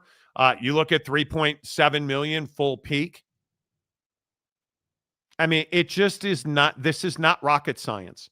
College football has a massive fan base. And the thing that I really struggle with is, one, you guys haven't hit the like button yet, which I will never understand. We're 3,000 viewers deep into the show, and we've got 57 likes. It's disrespectful, dude. Hit the like button. Part of it is me, and part of it is, well, you guys are just lazy. Please hit the like. Hit the like. Hit the like button. Also, please subscribe. Look at you guys pound the like button. I appreciate that. And to everybody watching on the X platform, please come over to YouTube. The link is up in my bio. Come on over, hit the like button, subscribe. It really helps the channel grow. I just don't know how you fix this. Yeah, I mean, it makes perfect sense to me that the final hour did huge numbers for game day. Because what happens in the final hour? When did I tune in? The final hour. Yeah. Because what do I want to see? I want to see the kick for money. And then, like this past week, I wanted to see what Pat McAfee was going to do to send off the show, right? Because obviously Corso wasn't doing that anymore. And so, I think there's a reason to watch, but I don't know, man. I think that people, it's very clear. People in the Eastern time zone pay no attention to anything that doesn't happen in the Eastern time zone. And the idea that we have, like, I saw a bunch of people on Twitter earlier today getting all pissy about, well, hey, like, Ohio State and Texas was middle of the day. Why? What's the problem with Utah and Tech being in the morning? I don't see a difference. And it's like, yeah, I think there's a pretty obvious difference here, dude. Like, how dumb are you? Like, it's the number one team in the country versus a top 5 team in the country. Like, this is not rocket science, dude. At noon. And you've got the Portnoy situation. Noon. You've got Big Noon And Kickoff there. Ohio State fan, and I know that we have a lot of Ohio State fans on the show. Ohio State. The thing that is tough for Ohio State is they're constantly kicking off at noon. They get no primetime games because they don't want to travel to the West. And part of their agreement is we get a lot of noon kickoffs, and you make your bed. And it's what is wrong, in my opinion.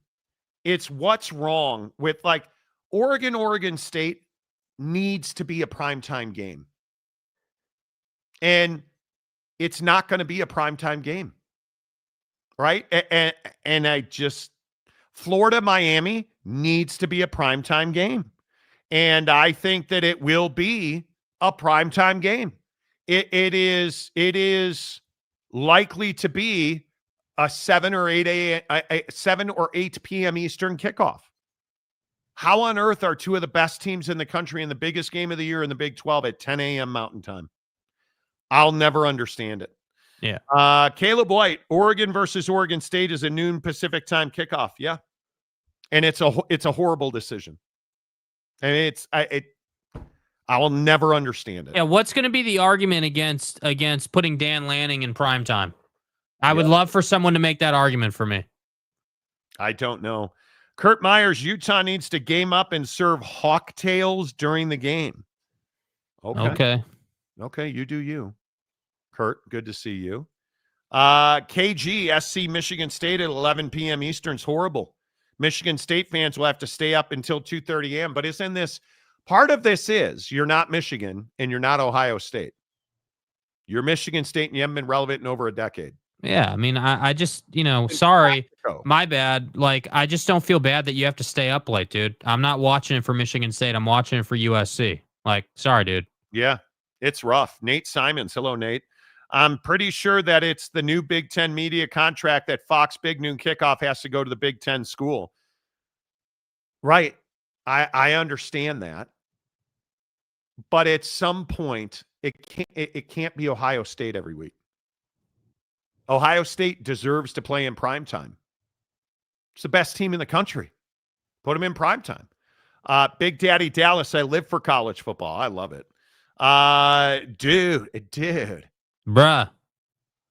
Can we get the showgram, the pro rata it deserves? Are we not entertained? Exactly right. Program.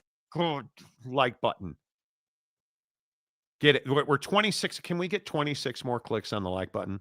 Every time we get to 100, we meet our subscriber goals. We're trying to break 177,000 today, which would be amazing. Amazeballs. We're at 176,995. Come on, guys. We need 5 more subscribers today. Come on, bro. 177,000. Let's do this thing. 20 more likes gets us to 100. 5 more subscribers to 177,000. I'll give away the rest of the Monty Show t-shirts. By the way. Oh, boy. I'm taking a lot of heat on the show. For what? Because, well, I'm taking a lot of heat on the show from Big Daddy Magic, and I want to get to this before we get to the rest of your comments. Big Daddy Magic's upset with the Montnator. Okay. First of all, I did not see, you guys know I try to stay out of any DMs and notifications. I genuinely do. Big Daddy Magic has been on a prolific video streak. He sent me this doozy. Good son of an iPhone.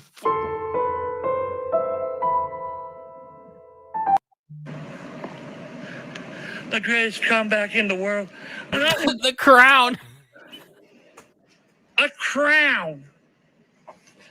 My Buffalo Bill. Listen to him.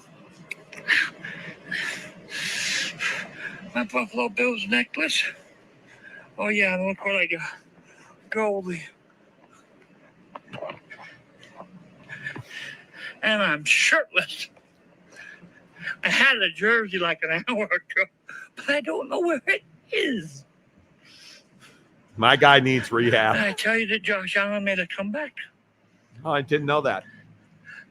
The Ravens were up 500 to 25 And Josh Allen made a comeback. That's an all-time record. A comeback. A comeback. Yeah, we heard you the first time. A walk-off field goal from a guy that's been retired for like 20 years. 20 years player. He was out of the NFL. They kicked him in the butt. Gave him a watch, told him to get lost. Tyler Bass got injured, and now he won a game. My guy is legit. Yeah, bro is so committed to the bit, he's out of breath.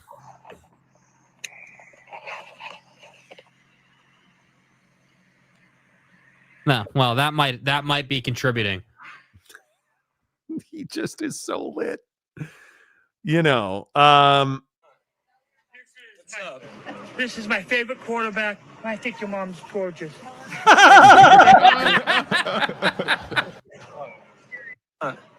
This is my favorite quarterback. Bro, who is that? That's yeah. Thank you, man.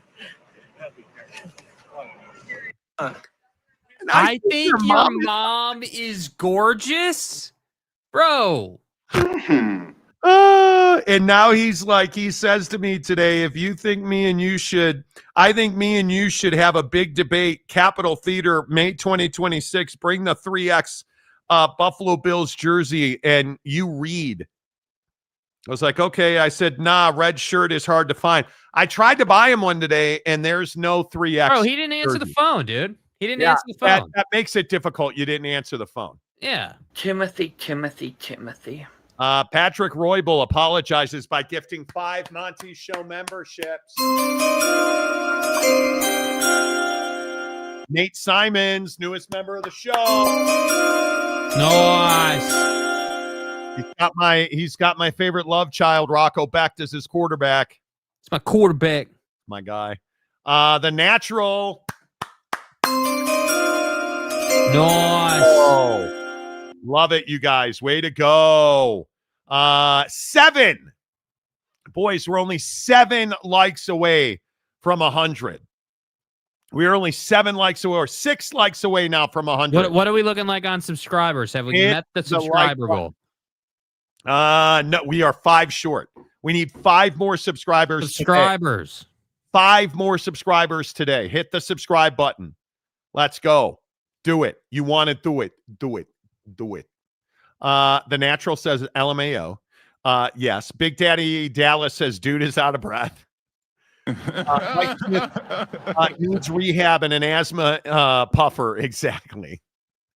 I can finally do it from my phone. Hey, that's illegal in some states, bro. Yeah, listen, they're going to take pictures of you and then send you emails with links, so I'd be careful with that, okay? Jedi Buck, that dude is a strange one, Monty. Dude, you're not kidding.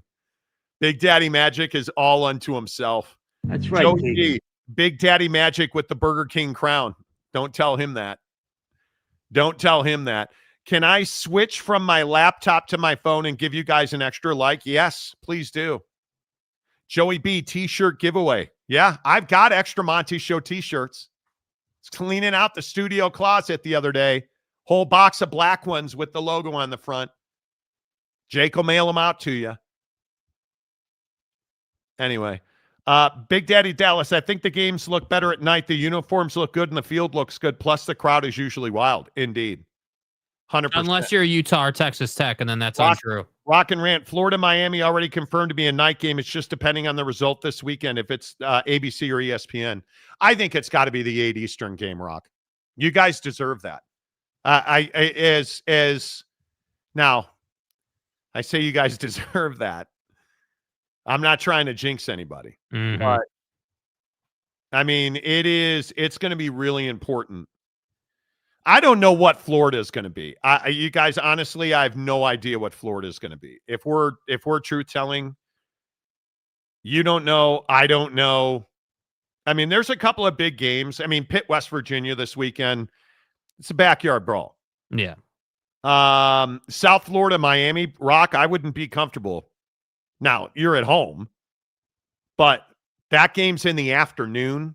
Do you know how much butt crack sweat there's going to be at Hard Rock Stadium? Yeah, swamp ass. My God. My God. My God. Monty, has your opinion changed since they beat SMU? Monty, has your opinion of Baylor changed since they beat Smooth? You mean since SMU snatched defeat from the jaws of victory? A Wolf of Wall Street. In other words, no, it hasn't. I think my opinion of Baylor's pretty straightforward. I think Sawyer Robertson's a hell of a quarterback. I love the guy. I think he's always underrated because he plays for the Wolf. But how do you not love a cat that's got 859 yards and 7 touchdowns in 2 games? I mean, the guy threw for 419 against Auburn and lost. Right? Like I look at Sawyer Robertson. He's the best and the worst of that team. And it's frustrating that Dave Aranda can't do better. And my guess is that Sawyer Robertson's going to be a 4,000-yard passer this year, and they're going to be a very mediocre team. Mm-hmm. And I look at folks, the worst thing that happened for Baylor is they won the SMU game because they had no business winning that game. And it is that game went to overtime, inexcusable. And it just is Sawyer Robertson essentially wills him to that game, to that win. I mean, the guy and then for Colin Rogers to come up way short and then miss a field goal. He missed a chip. What was that? A 40-yard chippy? Like, there are just so many reasons why SMU's got to win that game. I don't know. You're obviously that's a loaded question. Yeah. Should I not? I mean, my opinion of Baylor hasn't. I think that's a mediocre ass football team. Yeah. My opinion is Dave shouldn't still have his job and that they need to move on from him if they ever want to get to the college football playoff. I mean, or you have to infuse the program with money and make it so it's hard to lose. Yeah, I think it's one or the other. And I say this to everybody about Utah, and I'll say the same thing about BYU. BYU doesn't have a quarterback. Utah hasn't had a quarterback. Utah sputtered. Amazing defense. Put the blueprint together. Like I don't know. We talk to, bro, I can only evangelize this so much. What do we talk to 1 million people a month on this show, essentially? How many times am I going to tell you what the blueprint in football is? The best offensive head coach that you can hire, an offensive guru. I don't know, Andy Reid. And then go find me the best defensive coordinator. I don't know, like Pete Kwiatkowski and Steve Sarkisian, or like there's a laundry list of dudes. Facial recognition. There's a laundry list of dudes that absolutely dominate because they're offensive gurus and they have geniuses at defense. And I just simply look at Andy Reid. Pick your poison with guys. And yet you look at Dave Aranda. He's a defensive guy. Dave Aranda's just wasting time at Baylor. I look at, again, Kyle Whittingham. And I love Kyle Whittingham. I have all the respect in the world for Kyle Whittingham. But I'm telling you now that Kyle Whittingham has a quarterback problem on his resume. His legacy is going to be that guys like Travis Wilson are what he relied on, and it cost him. It is just unthinkable that Cam Rising came back again last year, and you had one of the best quarterback recruits in the country, and he fell flat on his face. Do you know how much damage that did? So much damage that they blew out their entire offensive staff and went to New Mexico. And now it looks fantastic, but you had to go to. And yet I look at Baylor, and I look at Gundy. Gundy has terrible assistants, mm-hmm. and has for how long? because he's not a great offensive coach. You look at the bottom half of this league. Look at Joey McGuire at Texas Tech, struggling and sputtering. Doesn't have great assistants, and he's a high school football coach. I look at somebody like Deion Sanders. He's the exception because he's got a great offensive coordinator. He's got a great defensive coordinator. He's got a great coaching staff. They're recruiting their asses off. They're portaling their asses off, and Deion is the guy that brings it together. It's Dan Campbell. You're looking at it. You're looking at it front and center in Detroit this year. You had the best offensive mind in the NFL. You had a really good defensive coordinator. They're gone. Dan Campbell's still there, and they're a shell of who they used to be, or at least in week 1 they were. Yeah. Right? And I'll just continue to say, especially in college, the Sark Kwiatkowski model, that's the one that you need. That's the one that you need. And we can go round and round about Dave Aranda. He's not good enough. Mike Gundy's not good enough. Sonny Dykes has a lot of proving to do. Joey McGuire has a lot of proving to do. Pick your poison. Are you not making wholesale changes at K-State after this season? Now, I'm not saying to fire the head coach by any stretch. Wholesale changes. If this is who you're going to be this year, are you telling me that Avery Johnson can still be the starting quarterback next year at Kansas State? No chance. You can't do it. Are you telling me, and this is really my point, are you telling me that of all the changes they made at Florida State, they could have stand pat after last year? Absolutely not. He fired both his coordinators, went and found a real quarterback. They win one of the biggest games of the year, yet Mike Gundy takes a pay cut publicly. They say it's to afford NIL. He hires 2 pretty crappy coordinators, does nothing in the portal, does nothing to fix his offensive problem, still doesn't have a quarterback, and you expected a different result. And all of the Big 12 fans that hate Utah, they had a terrible year last year, one of the worst in Kyle Whittingham's career. He makes wholesale changes, and all of a sudden they're arguably the best team in the conference. You can't do the same thing and expect a different result. You just can't do that. So that's a long roundabout way of saying, no, my opinion has not changed. Nope. Sark is in pain when he does the PC, but he will not admit it. Press conference. Right, but what do you mean he's in pain? What does that mean? I think that's a reference to the Arch Manning. Arch is in pain when he's throwing, but no one wants to talk about it. Oh, okay. All right. Well, let's talk about let's do a little Dillio here, because some people said some stupid shit that I will not understand. And you guys are clearly smarter than me, right? Help me understand how ESPN put together their quarterback power rankings, because this one I am struggling with. It's in the SEC. Are we really giving up on Arch Manning? Are we really giving up on Arch Manning already? Because I'm struggling with this right now. I look at these stories where we have Arch Manning when ESPN, and I love my guy Bill Conley. I think he's one of the best writers in college football.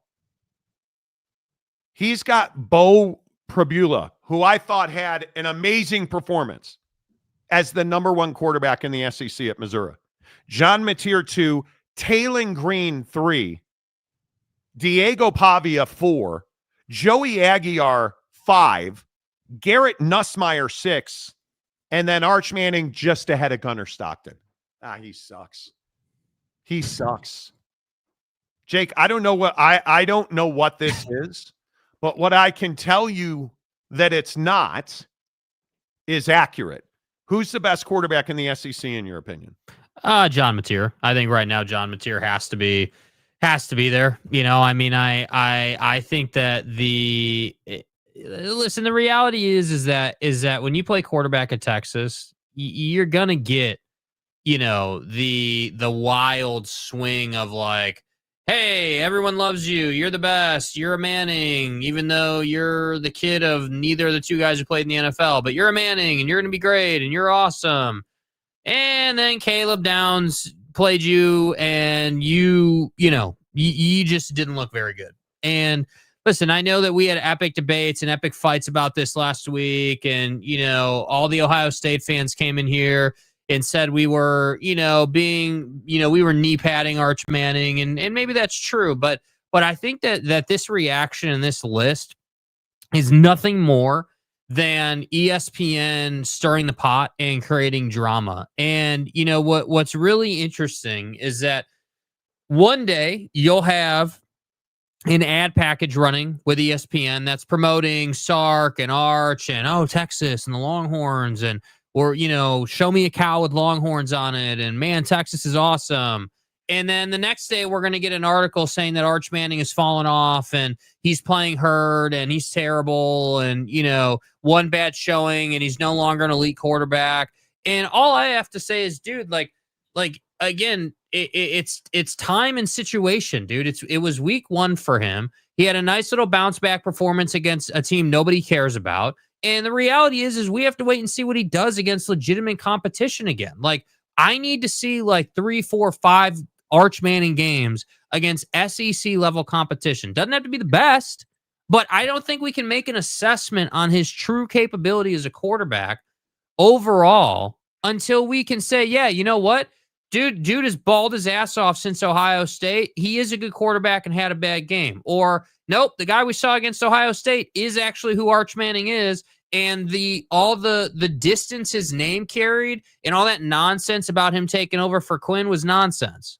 That's what we need to get to. We need to figure that out. But I'm not going to sit here and say that this kid is somehow an average quarterback and he's terrible and somehow he's, what did you say, he was on the list 6th on the list in the SEC? Like, get the hell out of here with that. Like, I understand that Diego Pavia's got like just the knee pad union on his side, but Arch Manning is a flat out better quarterback than Diego Pavia. Diego Pavia has played Charleston Southern and Virginia Tech. Like, get the hell out of here with this right now. And I look at Texas, and obviously Texas lost to Ohio State. But again, I think Arch Manning, it's not like he got played off the field and they got blown out. It was a 1-score game. Ohio State was horrendous in the first 2.5 quarters. And he has not looked back since.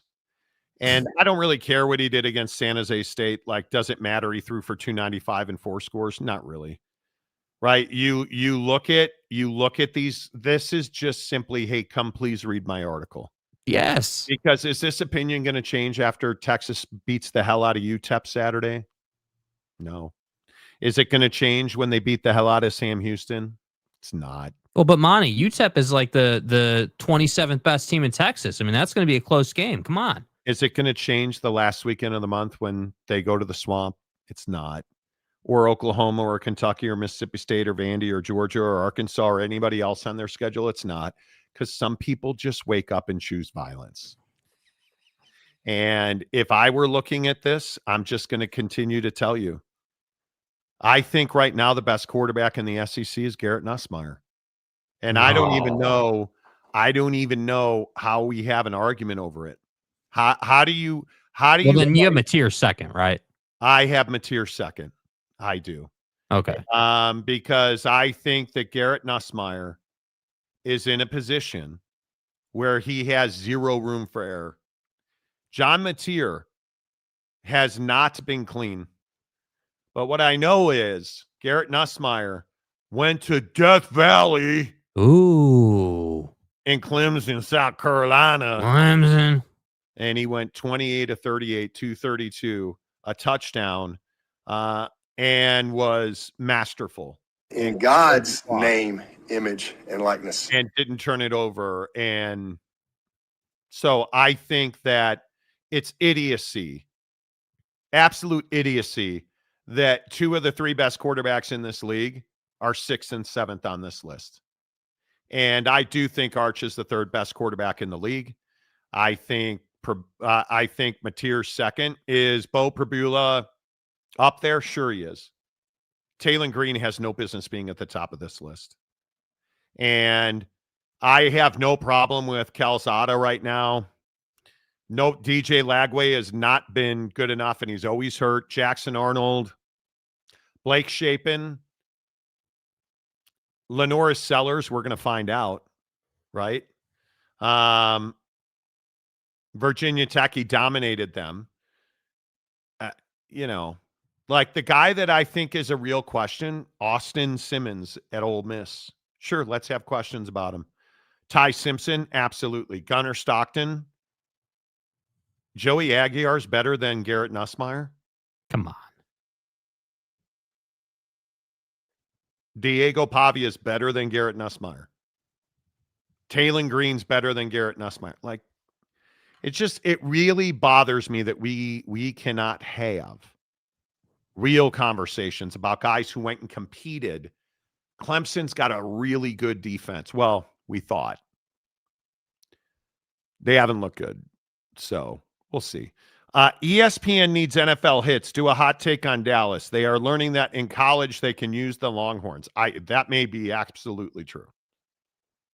Could be absolutely true. Master Glazer in the knee pad union. Dude, facial recognition. You never disappoint. Listen, I'm proud. I was able to work in the knee pad union. I'm going to take credit for that, dude. That was some of my best material. Master Glazer. Yeah, that was some of my best material, the knee pad union, and then Mike went ahead and added Master Glazer. Nice job, dude. Okay. Okay. Phil Venzer. He's always pissed off. Vegas hosts Saturday night the Canelo Crawford fight. Any thoughts? I don't want to pay to park. Those motherfuckers, they better have a shuttle, and it better take me from point A to point C before going to point F. And I'm not paying for pay-per-view while I pay to park. That's not happening, Monty. God damn it. Jim Choi says Avia's got heart. Arch ain't got no heart. Okay. Jim, enjoy isolation. Knee pad union, exactly. Yeah. Enriquez. TNT broadcast was great. No bigger SEC bias, and they actually focused on the two teams playing. Okay. ESPN using old bait and click. Don't agree with that. What about Bo Prabula? I do not buy Arch. I think, what is it you've seen in Arch where you're like, nah, that kid, he can't play. Like why is it that we're so ready to give up on Arch Manning after he struggled for 2.5 quarters against the best defense in the country? Would Bo Prabula have dominated Ohio State's defense at the shoe? No. He was playing Kansas. Does Kansas scare anybody with their defense? You can hit their quarterback almost at will. And I'm supposed to believe that Prabula is a better quarterback than Arch Manning, who we've seen produce big moments against the best defense in the country. I will again remind you, 2 weeks ago, who was the only perfectly rated quarterback on any of his throws in the country? In the entire country. Arch Manning against Ohio State on the touchdown throw. Arch Manning played 2.5 quarters of bad football. And we're picking Bo Prabula over Arch Manning, who you didn't even know Bo's name until this weekend. Come on. Like, I think we're overreacting. Mm-hmm. We're overreacting. Jeremiah Champion. I don't know. To me, it felt like he was just playing a damn good defense. Which he was. He was. Arch makes funny faces when he throws, like he's in pain, but Sark said he's not, so Arch is just some weird creeper making scary faces. Apparently. Yeah, we were supposed to have that video, but Jake is lazy. I'll just continue to say, I think it's ridiculous to believe that Arch Manning can't play football. Mm-hmm. This is not like, who are some of the quarterbacks that are struggling? Bryce Underwood, any of the true freshmen, as true freshmen should struggle. Sam Leavitt. Sam Leavitt had a terrible game, not a true freshman. And we're supposed to believe that Arch Manning can't play, and he can. Or, like I look at, is Julian Sayin more impressive than Arch Manning? No. But Julian Sayin, who had a pretty average game against a really good Texas defense. Oh, my God, Monty. Julian Sayin. I mean, I think they're engraving his name on the Heisman Trophy as we speak. I mean, that's a kid from Carlsbad, California, in Columbus, Ohio. Did I mention that he was 13 of 20 for 126 yards and a touchdown against Texas? Nobody was talking about how Yeah, he was the best quarterback in the country, dude. he was incredible. Arch was 17 of 30 with a touchdown and a pick for 170 yards. No, he's terrible, Monty. Gosh, he lost them the game. What an idiot. Rated a 91 in the fourth quarter. But Julian Sayin's amazing, and Arch Manning's a bust. Can't play the game.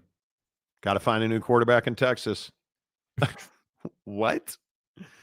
Delaric, Arch is good. He will be the second best Manning quarterback, probably. I just think he's good. Like, you go back and you watch. And again, I'll just continue.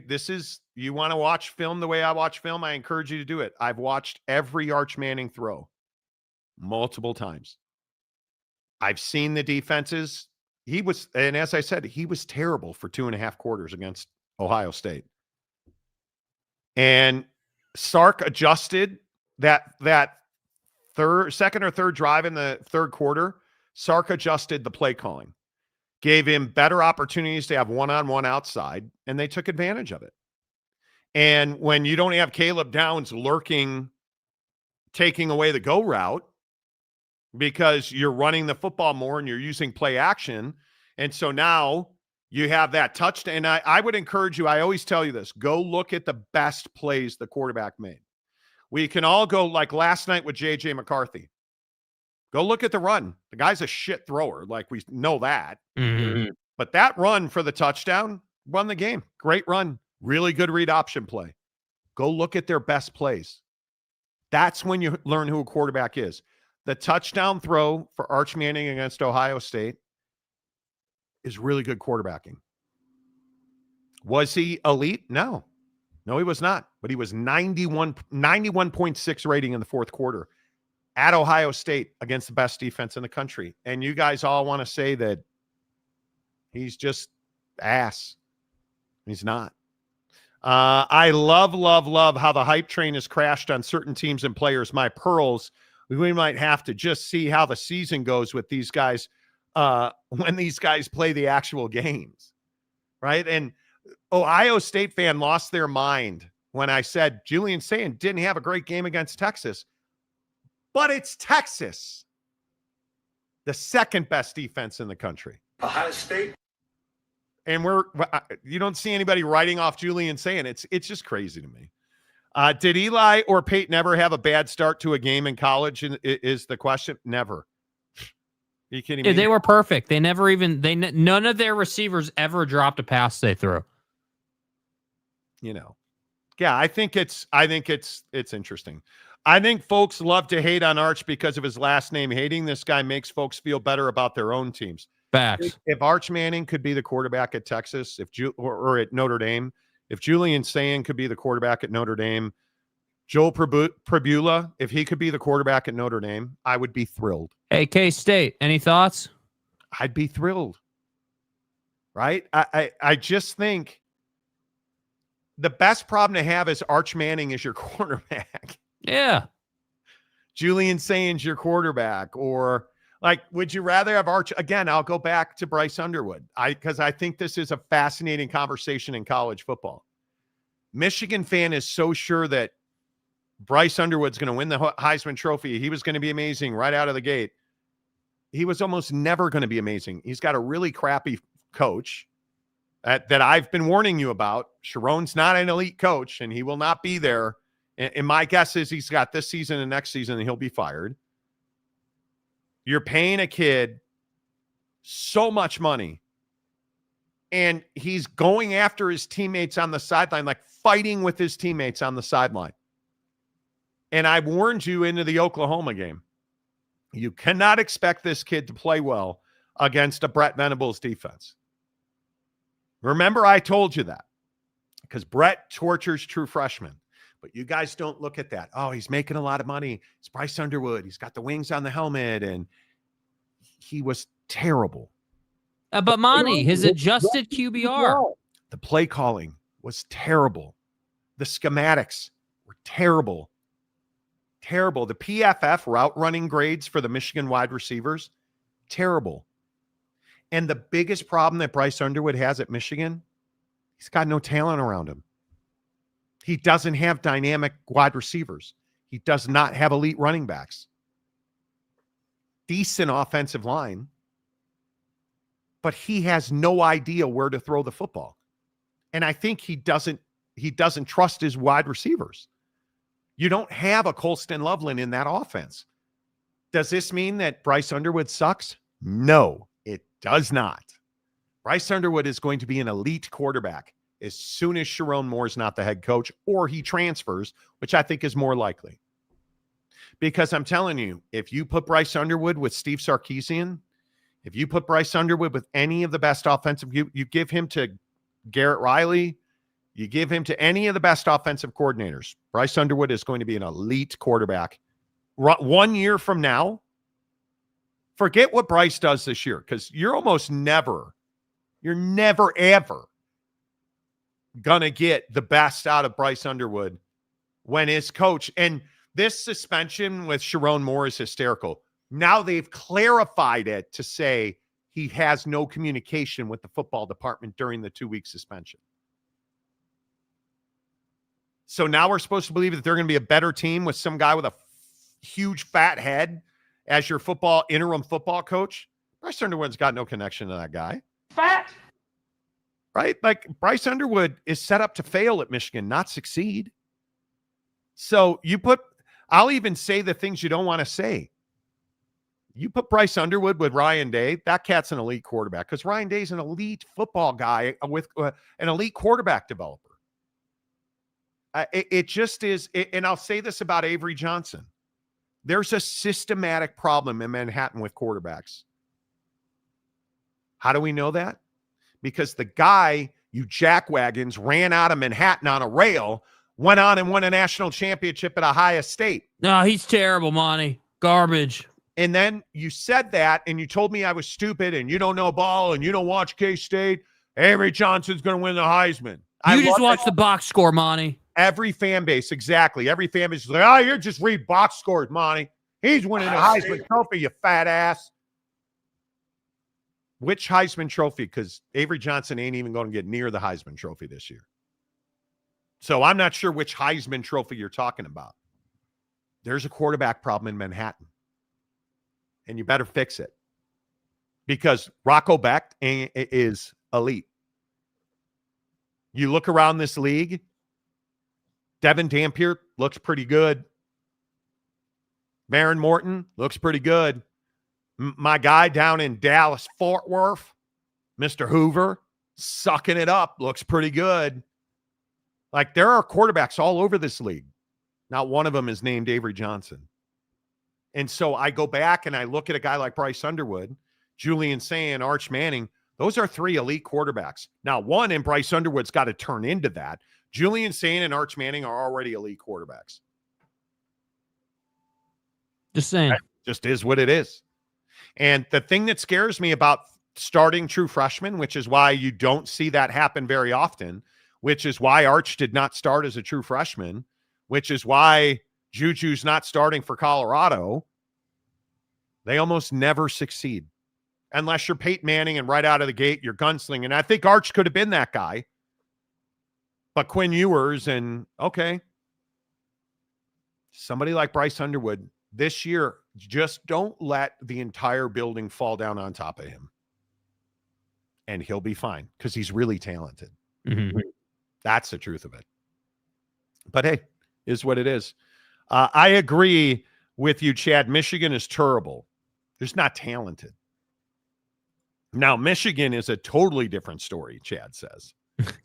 Arch could have the best or worst single season of any college QB in history, and it would not make me feel any better or worse about my team. Exactly right. Well, you're the one then, because I think a lot of people do that. Yeah. Yeah. I love how volatile ESPN truly is when it comes to players. Totally agree. Totally agree. This is literally ESPN. One day they're amazing. Another day they're trash. It's all narrative based. Screaming ATV. Mm-hmm. Johnny Gonzalez. How can you fire Sharon on his day off for suspension? Leave his ass on the tarmac, dude. Do the old Lane Kiffin, I think you owe Sharon more a gratitude if you're a Michigan fan. It's going to serve his 2-year no cause, and then they're going to fire him because he's not a good football coach. Great offensive coordinator, not a football coach. Not a football coach. So that's his. KG, Howard observed that Manning missed several open receivers during the game, which he attributed to fundamental issues rather than defensive complexities. I don't even disagree with that. Arch looked nervous in the first half. And then I think he came out in the third quarter ready to set the world on fire, and that didn't help. And then all of a sudden, Sark completely changed the route combinations. Notice how different the routes were. Everything was set up to get man on the right side against Matthews. And it worked out perfectly because Arch is really good. And I've seen this now 20 times. Arch is really good at that drop back where he just kind of bleeds left and throws it to the right side. On top the right side because he's got a hammer for an arm. And that's the route he threw. And I think it's going to be very interesting to see how he develops. Folks love to hate on unearned hype. I think Arch is going to live up to it, but this is a human nature norm. The famous name is just fuel to those fired up to call him a bust. I totally agree. Yeah, I totally agree. I think absolutely no way Arch is elite from what I see. Okay, tell me what you've seen. Tell me what you've seen. Because you haven't seen anything that says he's not. And again, I'm not going to argue with you guys until you've watched every one of his snaps multiple times. It's on YouTube. You can probably still find it on Twitter, right? I've watched every Arch Manning throw multiple times. I've watched every play action. I've watched every scheme, every route combination, receiver grouping, how they use their tight end, what they do with the left side of their offensive line to help him because he bleeds left. Arch Manning had, if we're going to be really succinct, he had 2 terrible quarters against Ohio State. Because there was nothing you saw last week where you're like, God damn. There's nothing you saw last week where you were like, oh, Arch Manning needs to transfer. There's nothing that happened last week that makes you think that Arch Manning is anything other than a pure blue blood. And I agree, like the third quarter, the game changed after the interception in the third quarter, which I think was, I want to say it was 3 minutes and 2 seconds left. Sark completely changed the game plan because Arch was trying to win the game on his own, which is what young quarterbacks do. Mm-hmm. But you look at Arch Manning and you look at the way that he performed. The game against San Jose State, who cares? It's San Jose State. They are woefully undermatched. You're bringing a knife to a gunfight, right? I mean, there's just no chance that is even, like I look at even the San Jose State interception, that was at the goal line.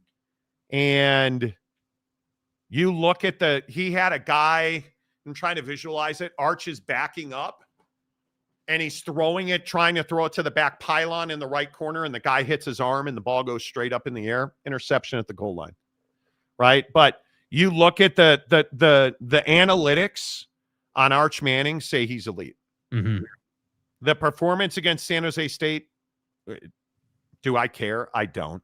I care about when they made adjustments in the third and fourth quarter at Ohio State against the best defense in the country. It's not close from what I've seen so far.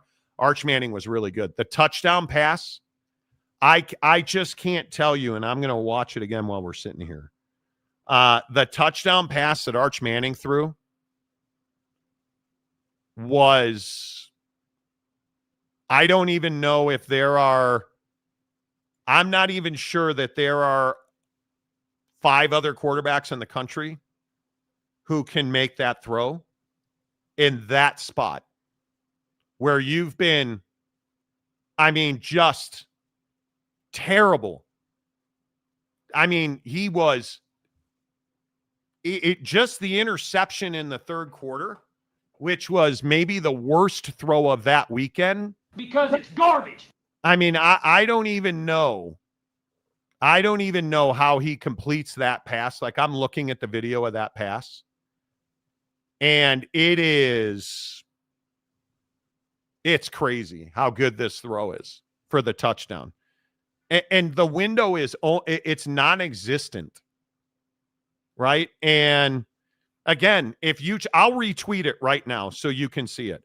Go look at I just reposted Fox College Football, every Arch Manning throw against Ohio State, and go to the fourth quarter, and you look at that touchdown pass, and your jaw will drop, because the pass before that at 4 minutes was over the middle, was incredible, but the touchdown throw, fucking A. I don't know that there's another quarterback in the country who could make that throw. And you guys will think I'm being like, I'm sitting here watching it on loop, 3:30 to go in the quarter, and it is the perfect throw from the far hash to the back pylon of the end zone.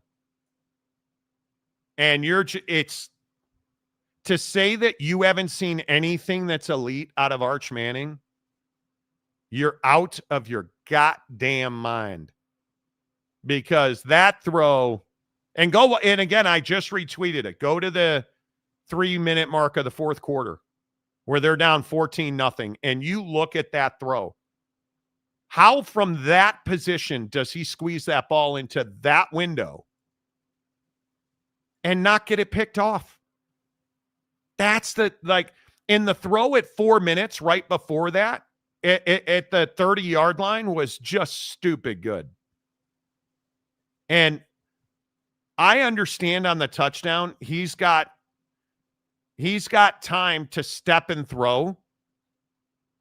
But my God, is that placement perfect. And it's at 140 of that Fox video I retweeted. I want to make that throw in my sleep. I would have to have absolute... Stay hard. All the blood. I couldn't make that. In my best day, I could never make that throw. Mm-hmm. And then all the terrible throws in the first half, I can make all of them. I just don't understand why this is such a thing. Like, I don't understand, like I understand people want to hate on Arch. All right, cool. I kind of get that, but why is this still a thing? Why are we unable to just say, yeah, he had a garbage first half, had a couple of bad throws in the second half, looked really good in the fourth quarter, looked good after they made some adjustments. Like, I just don't, it just doesn't, it doesn't have that, like, that fire for me that it seemingly has for other haters in the chat and other people on Twitter and stuff. Like, I don't understand, like, why the passion is so deep to say this guy sucks and he's terrible. And, like, dude, it's one game against the best team in the country.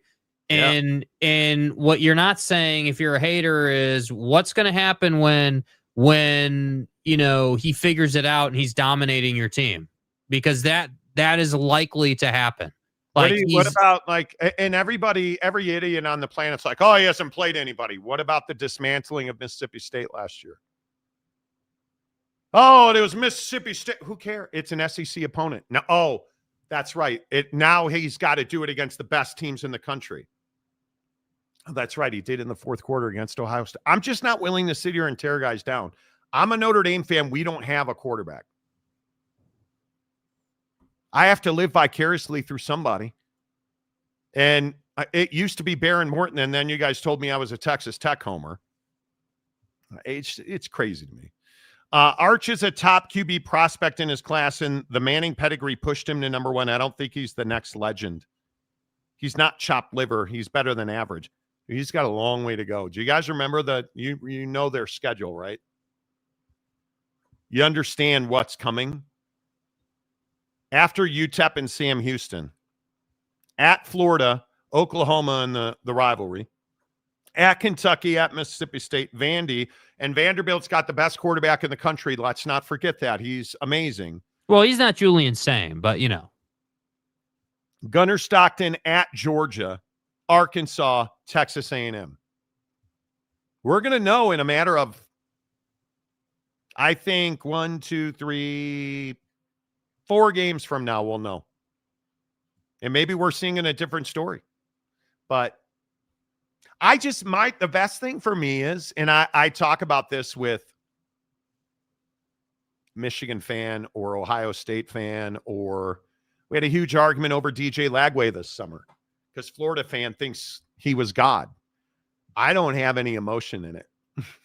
Yeah. So when I'm glazing Arch Manning, I don't have any emotion about it because, frankly, I don't give a rat's ass if Texas wins or loses because I know Notre Dame's losing A&M this weekend. I'm just mentally preparing myself for that to happen. And with all due respect, because CJ Carr, boy, he's...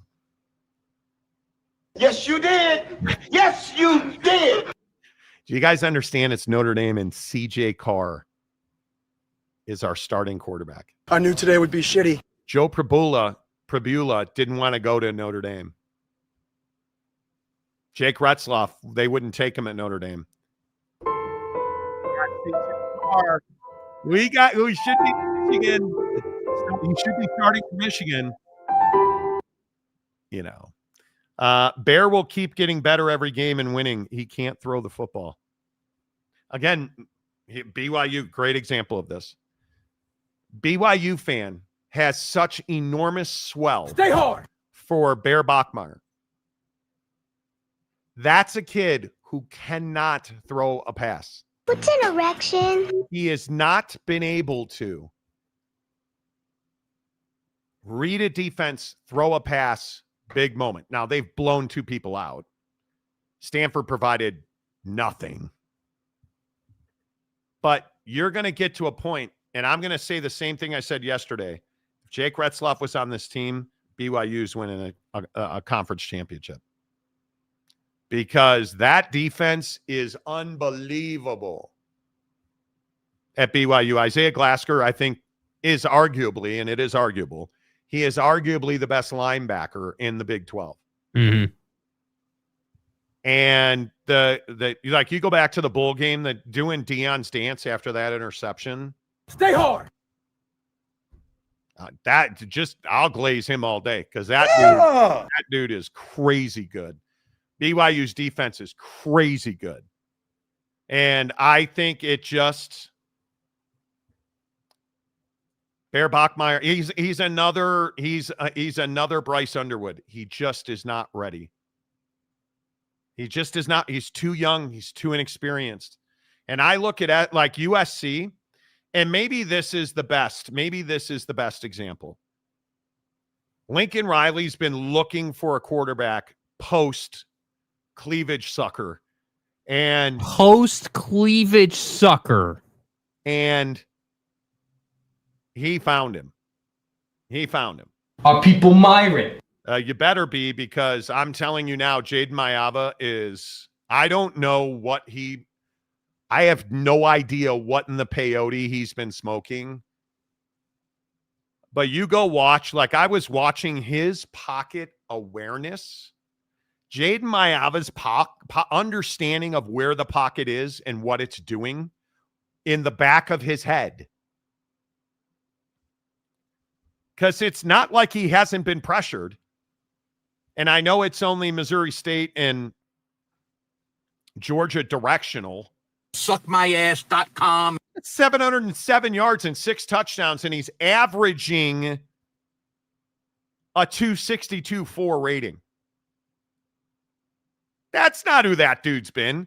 And he's no longer a dual threat, which I love. I love that. Excellent strategy, sir. Because I think at UNLV, they wanted him to be a dual threat quarterback.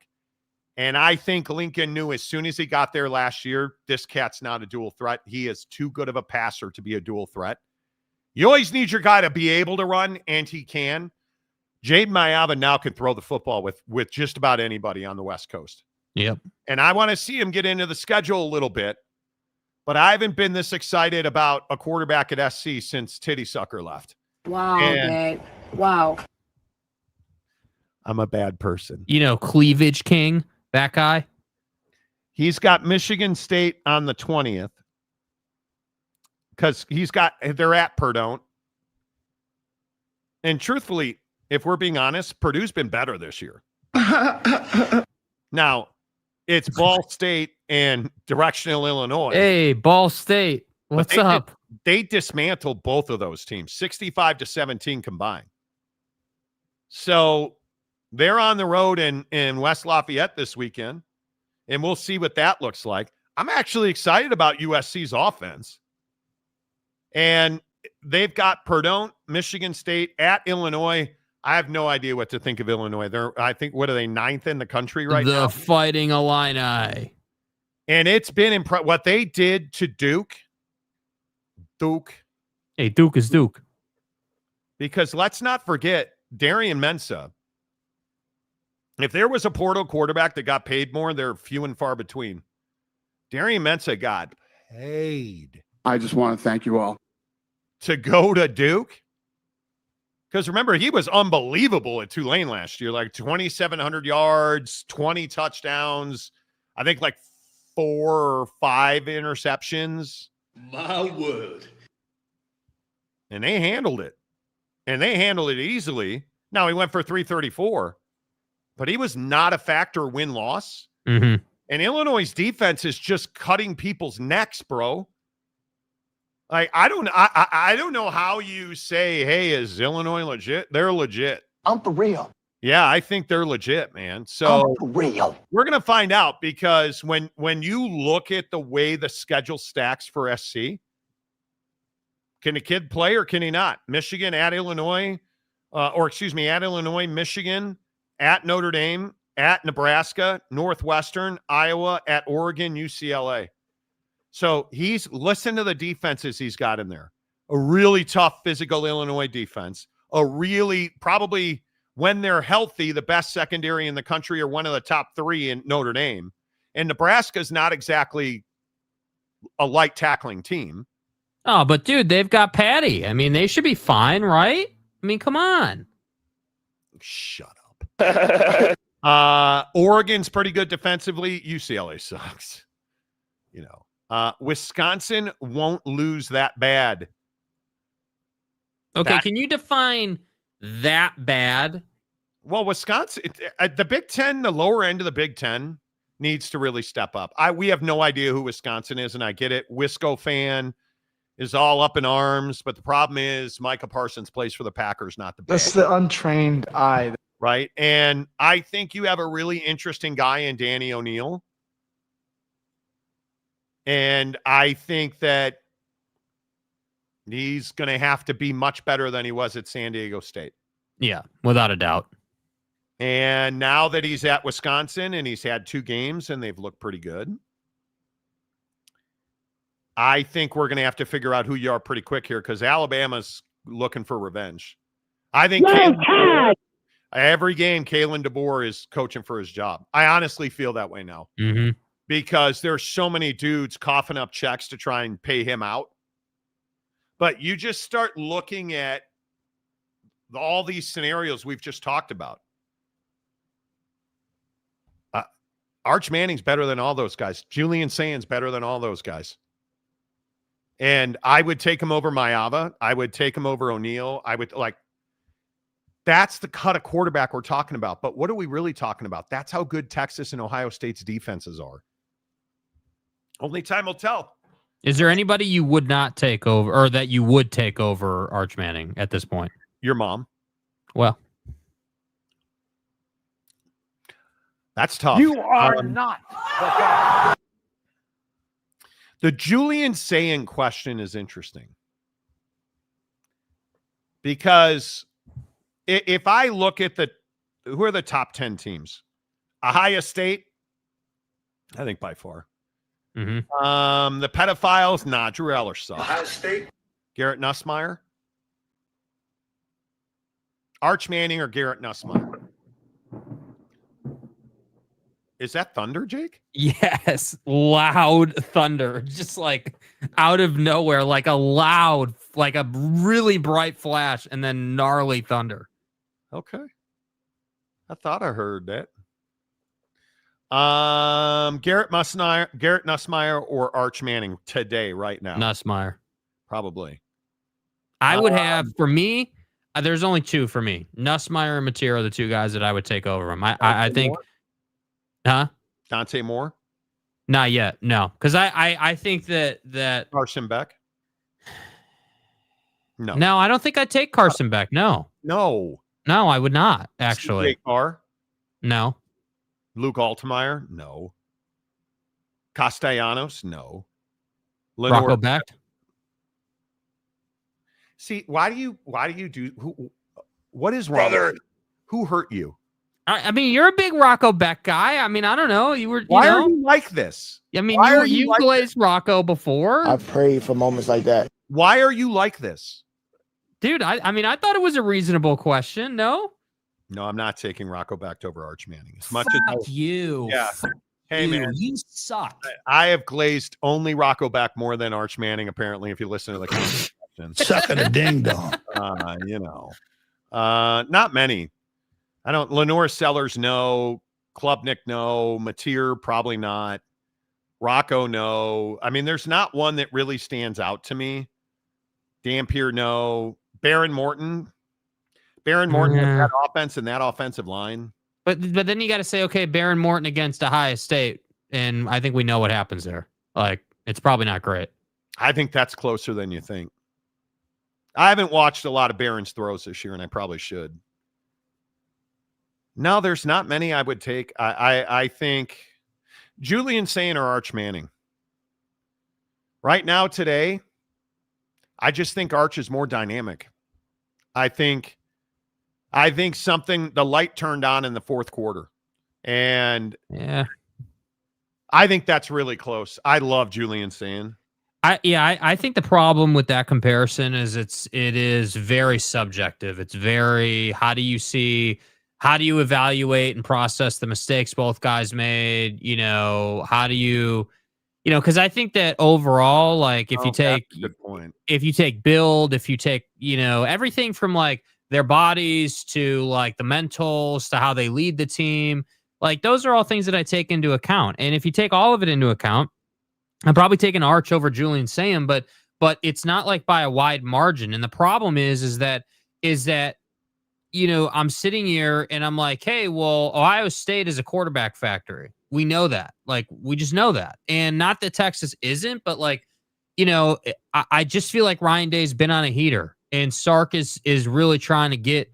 What if I put Arch Manning at Ohio State with that line and that wide receiver group? Yeah, I mean, I think he's probably really good. Yeah. Because that wide receiver group is much better than Texas. I agree with that. But again, I think in that same light, that's the indictment on Julian Sayin from that matchup is like, hey, dude, and everyone's going to say, and let me get out in front of it before all you hyenas come in here with your red ass takes about, oh, well, they were dropping the ball. I know that your boy had brick hands in the first quarter. I understand. But what you can't get away from is they were unable to get him free down the field, to get Jeremiah Smith free down the field. and he really didn't have a great game or anything. It wasn't like he had some standout performance. I just don't I look at Texas's wide receivers, and again, not to keep telling you what I know, but I look at Texas's wide receivers, and I haven't seen a lot of great route running. No. And I mean, probably their best wide receiver is Ryan Wingo, and his route running has not been great. And I think Parker Livingstone is living, no pun intended. Parker Livingstone is a guy that he's really young.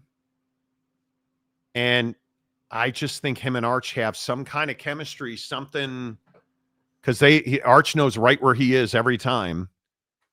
And that catch, again, the touchdown, if you guys didn't watch the touchdown that I was telling you about, the touchdown catch by Livingstone in that game,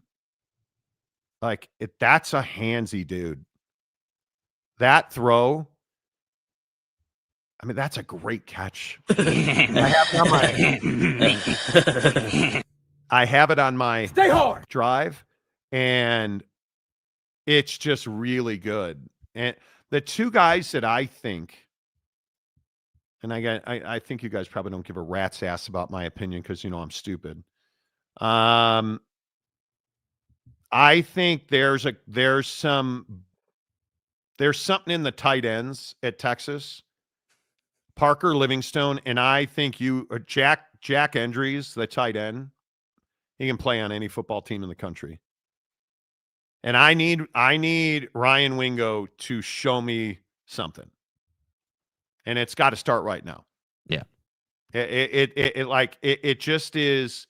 You have a lot of talent on this team, and I look at some of the questions about Dalen McCutcheon is a guy. I just want to see more of Dalen McCutcheon. This kid's a Texas kid. I know he's a freshman. But do you guys understand? Dalen McCutcheon, you probably don't even know his name. No. And I get it. I totally get it.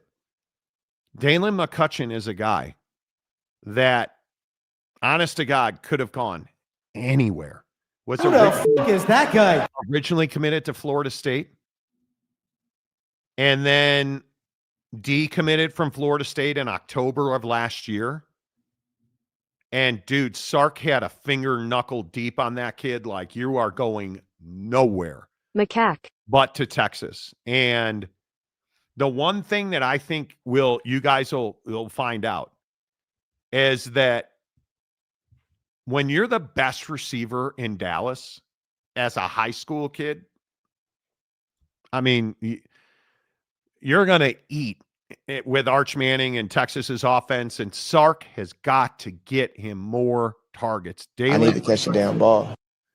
He does, right? He's already, I think, and this is going to sound stupid because he's a freshman. And Monty, you don't know ball, fat ass. Okay. You're a box score reader. Watching his route running, I think he might be their best route runner. I do love Texas tight ends. I don't see it. What don't you see?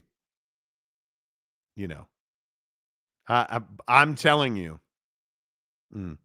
Damian Domer Wop, excuse me. Hey, Domer. Royal legacy. Manning is okay, but what about CJ Carr? I'm not a CJ Carr guy. He is inexperienced. Timothy. But Domer, you know what the truth is? I'm far less worried about CJ Carr than I am about what Aiden Schuler was doing on that touchdown. The beast is out of the back end of our defense. Yeah, I mean, how much did he pay for the ticket on that play? Come on, dude. I've watched those two touchdowns that Carson Beck threw 100 times, I guarantee it. 45 of them I was crying. 45 of them I was throwing shit. And then the other 10 I was actually watching play.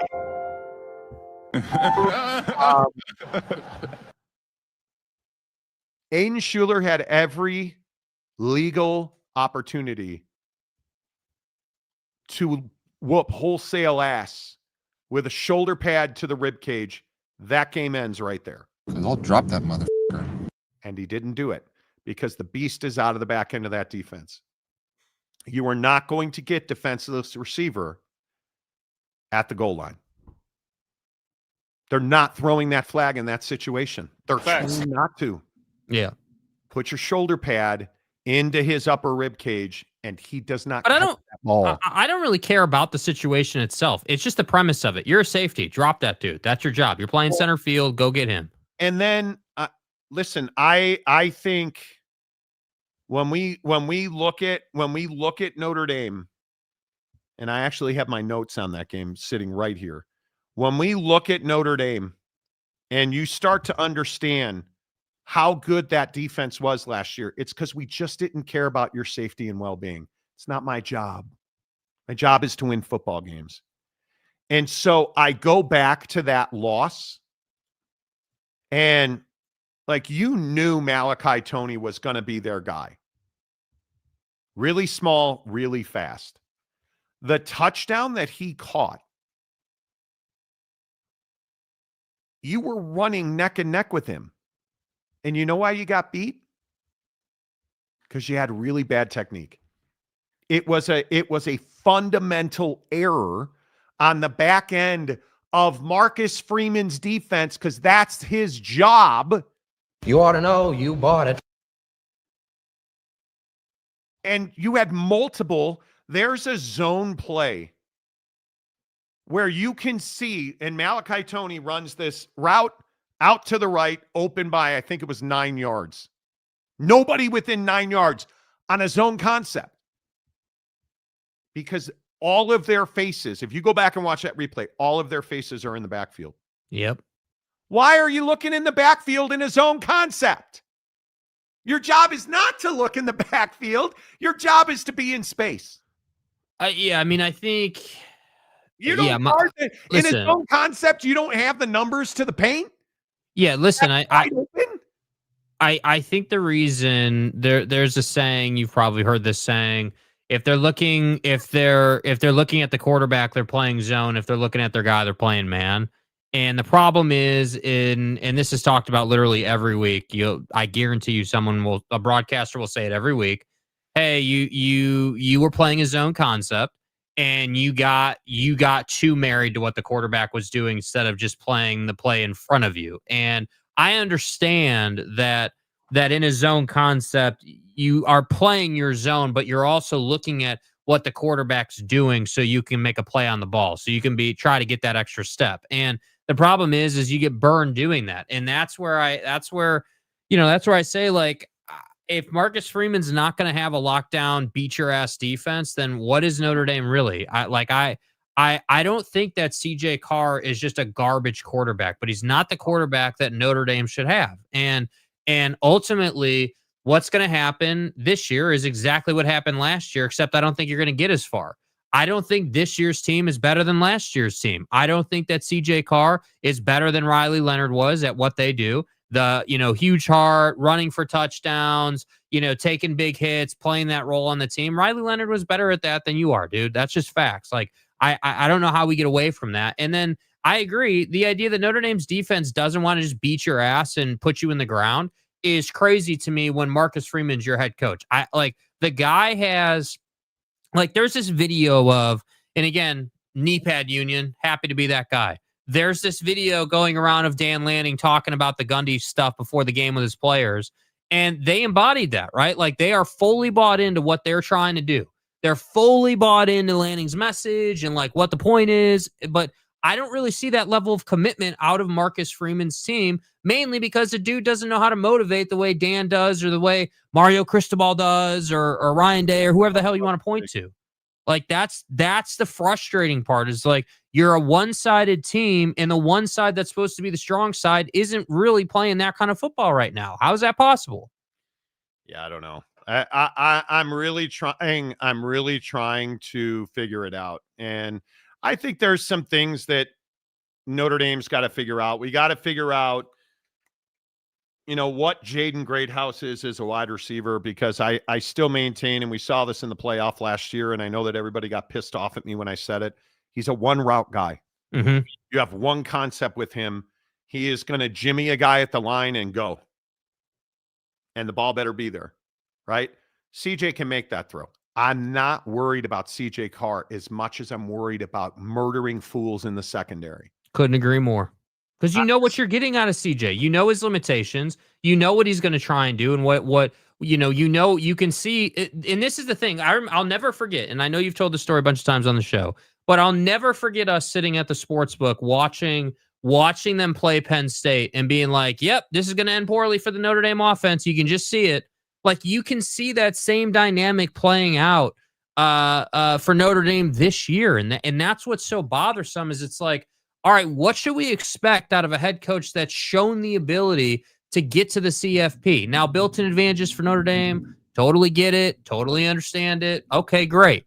But that doesn't... You all right over there? No, it's actually apocalyptic out right now. It's very windy and thundering and very lightning, and it's about to open up, I think. What kind of asshat moves to the Pacific Northwest? Yeah, I mean, I have to say it's refreshing to actually, it's the rainy season. Oh, lightning and thunder and everything's amazing. And now it's nice that it's actually happening. I would never, ever move to the Pacific Northwest in September. That's stupid. I know. Terrible. I know. But yeah, I just think it's at some point the brass at Notre Dame is going to commit to finding a guy that is comfortable coaching at a religious institution and also comfortable having a good football team. And it just seems like that's not available right now for whatever reason. And if you're not going to run Love this week against a defense that doesn't look like they can stop the run at Texas A&M, we just pack Marcus's shit and fire him right now. Like, yeah, dude. If my guy doesn't get 25 carries, 35 touches, pack everything up. We're out of here. Cold-blooded, clean, methodical, and thorough. Okay, enough. Yeah. I don't feel better. I just hope you guys... You shouldn't feel better. Yeah, you shouldn't feel better. No. And what really worries me is that Southwest Airlines hates fat people. Stay hard. Yeah, dude. Southwest Airlines, new policy. If you're the old verbiage, a plus size passenger that's, that needs 2 seats, you now have to pay for the extra seat. And listen, dude, I understand why people are pissed about this, but I also understand it from Southwest's perspective, dude. Like they're just supposed to be expected to lose the profit of that seat. They're just supposed to lose out because certain people have certain needs. Like, that's not fair. That's not how life works.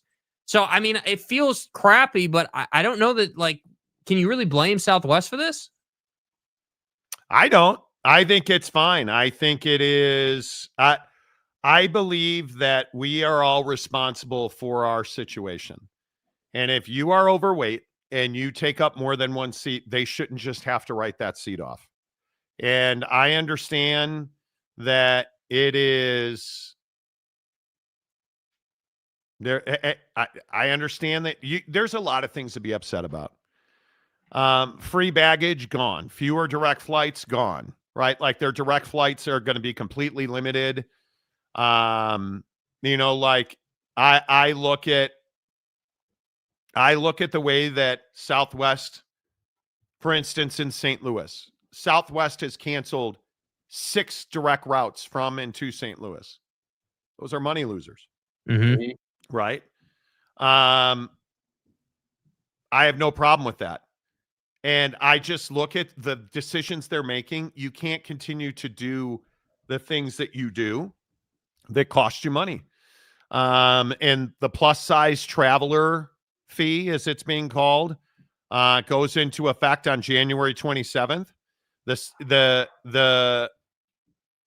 same day that assigned seating starts. That's right. No more waiting in line and by groups. Currently, plus-size passengers can either pay for an extra seat in advance with the option of getting their money back later, or they can request a free extra seat at the airport. Under the new policy, a refund is still possible, but no longer guaranteed. To ensure space, we are communicating to customers who have previously used the extra seat policy that they should purchase it at booking. We're not going to refund it. Right?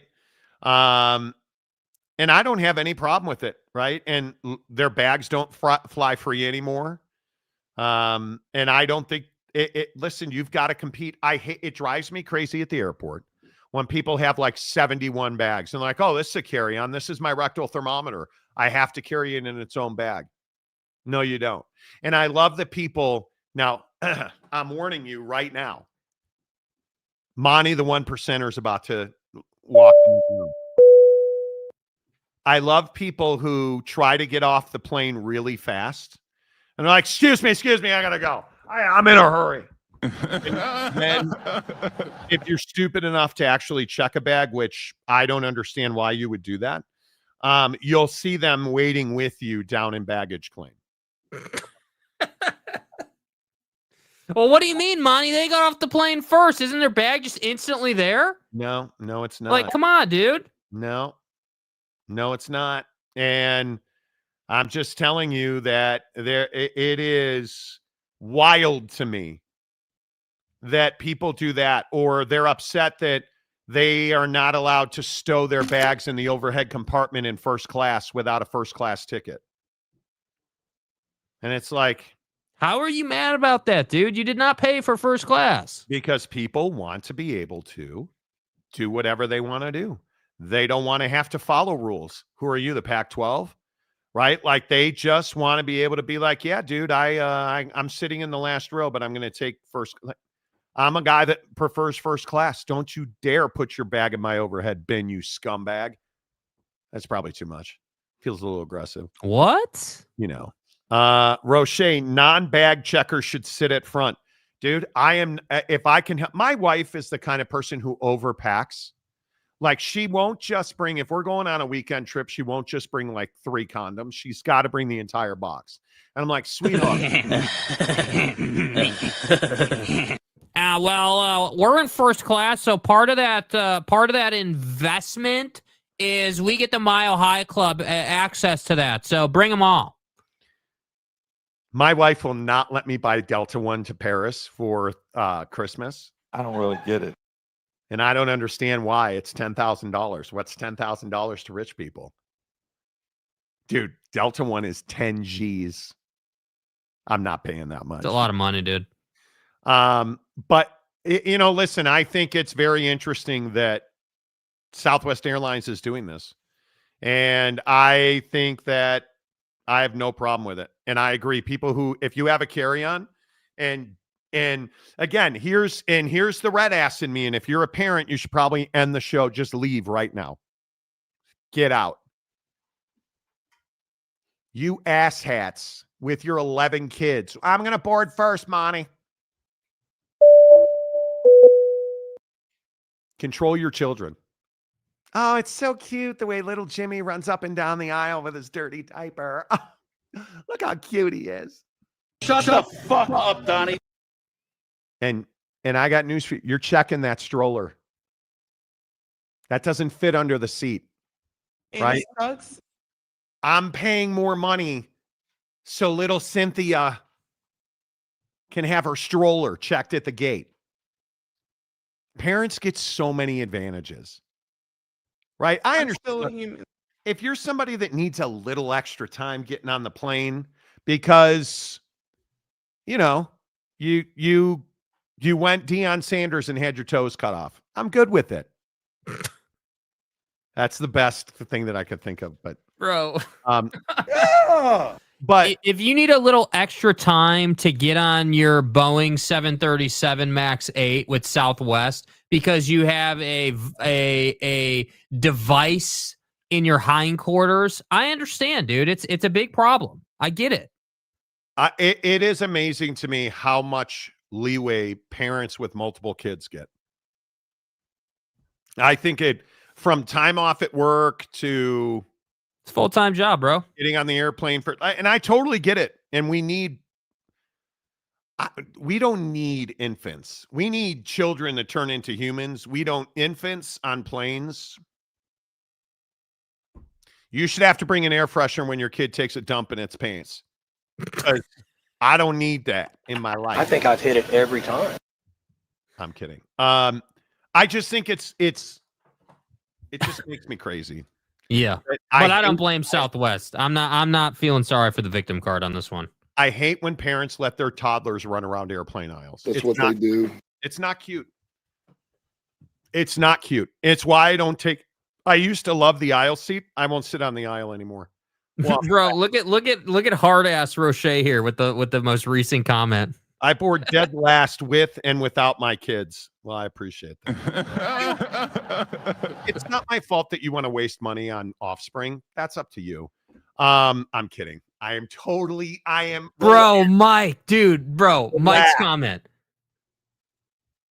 James, do you put your device on airplane? Listen, guys, let me tell you about this, Bob. Guys. James has a device that is in his little clicker. The funny thing is, you guys don't want to know about this. So I'm taking Zepbound. Tonight I take my shot for Zepbound. Okay. And I don't poop nearly as much as I used to. And I already have an extra long colon, as we've discussed multiple times. Dude, I'm not a doctor, but I play one on the toilet because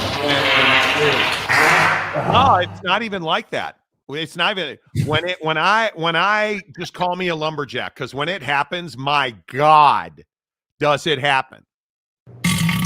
And it's like it used to be every day clockwork, like 8 o'clock, boom, planting a redwood down the pipe. Great. Now it's like every third day. And I got to be honest with you, man. It's internal. On that third day, I'm like, oh, yeah, that looks like Chipotle from Tuesday.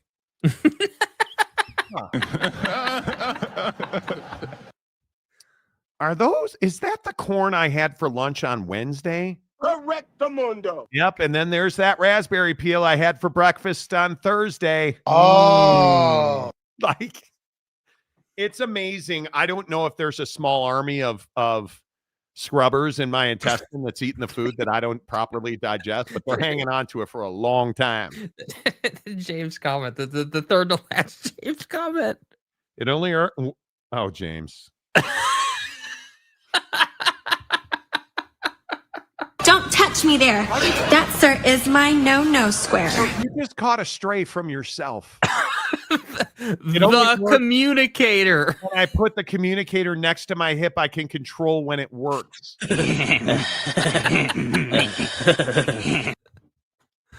That's incredible, dude.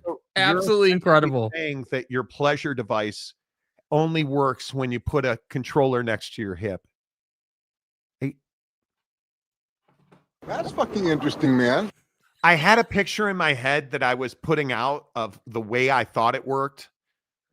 And now don't question. Why, man? Why? Paxton, my God, James.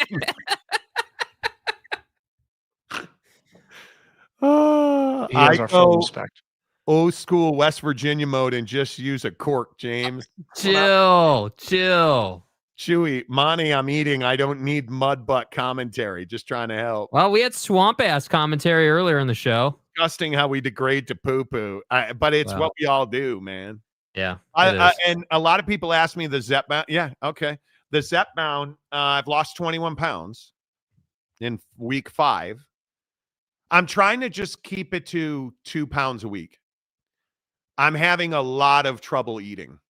I don't think about it. Yesterday, and Jake can attest to this because I was texting him about it, I was running behind. And of course, then we had technical difficulties, and I did not eat until we got off the show yesterday. You had nothing? I had and I wasn't hungry. I was not hungry. And then for dinner, I had a bunch of 93.7 ground turkey and 3 eggs and just made like a scramble, smashed it. And then my wife made me like 5. She had Impossible Nuggets. I had like 5 Impossible Nuggets for dinner. That's all I ate yesterday. And I'm not hungry. You guys, I am not hungry. I have to remind myself, you got to eat. Like today, for lunch, I had we meal prepped ground turkey. My wife did. I had a bag of frozen mixed vegetables, the entire bag, with as close to a cup of ground turkey with some oat butter and a little bit of salt. Loved it. I'm probably not going to eat dinner, Yeah. So, beam it out, Scotty. Exactly right. James, put the communicator next to his hip and the device. Here I am. Here I am. Exactly. Let's get back to flying. My wife and I both have backpacks that hold 4 days worth of clothes. They go in the overhead compartment. No more checking bags. You can't be checking bags unless it's an international flight. Damn ground turkey talk. Donnie. Shut the fuck up, Donnie. KG, congrats on your weight loss. Dude, it's so funny. I was talking to a pharmacist at Lilly the other day. They give you these consultations once a month if you want them. So I was talking to this pharmacist about just different Zepbound topics. And one of the things we were talking about is I went from 2.5. I was on 2.5 for 3 weeks, and then I moved up to 5.0. And she said, I'm just going to put in the bump to 7.5 for you. She said, your next order will be 7.5, 7.5. And I said, well, I kind of want to stay on 5 because my digestion is really slow. And she said, we talked about side effects because I've had no side effects. I think for 2 days, I had some indigestion when I started the 5.0, but the second 5.0 shot. Other than that, I've had nothing. And she was asking me, well, how has your weight loss been? And I said, well, it's been kind of slow. The last week I didn't lose weight. And now this week I lost 2 pounds. And she was like, yeah, you should just bump up to the jump from 2.5 to 5 is the most difficult jump. 5 to 7.5 is, I'll probably never go over 7.5 because I don't need to lose that much weight really quick. I'm not trying to lose like 100 pounds in 3 months. I'm trying to lose 2 pounds a week for like 6 months, which would be fantastic. And I think it works. And all of now there's another big study came out last weekend about the positive effects that Zepbound GLP-1s have on your brain. And it's a placebo test. The big argument had been everybody in these Zepbound studies had all been using Zepbound. There was no placebo.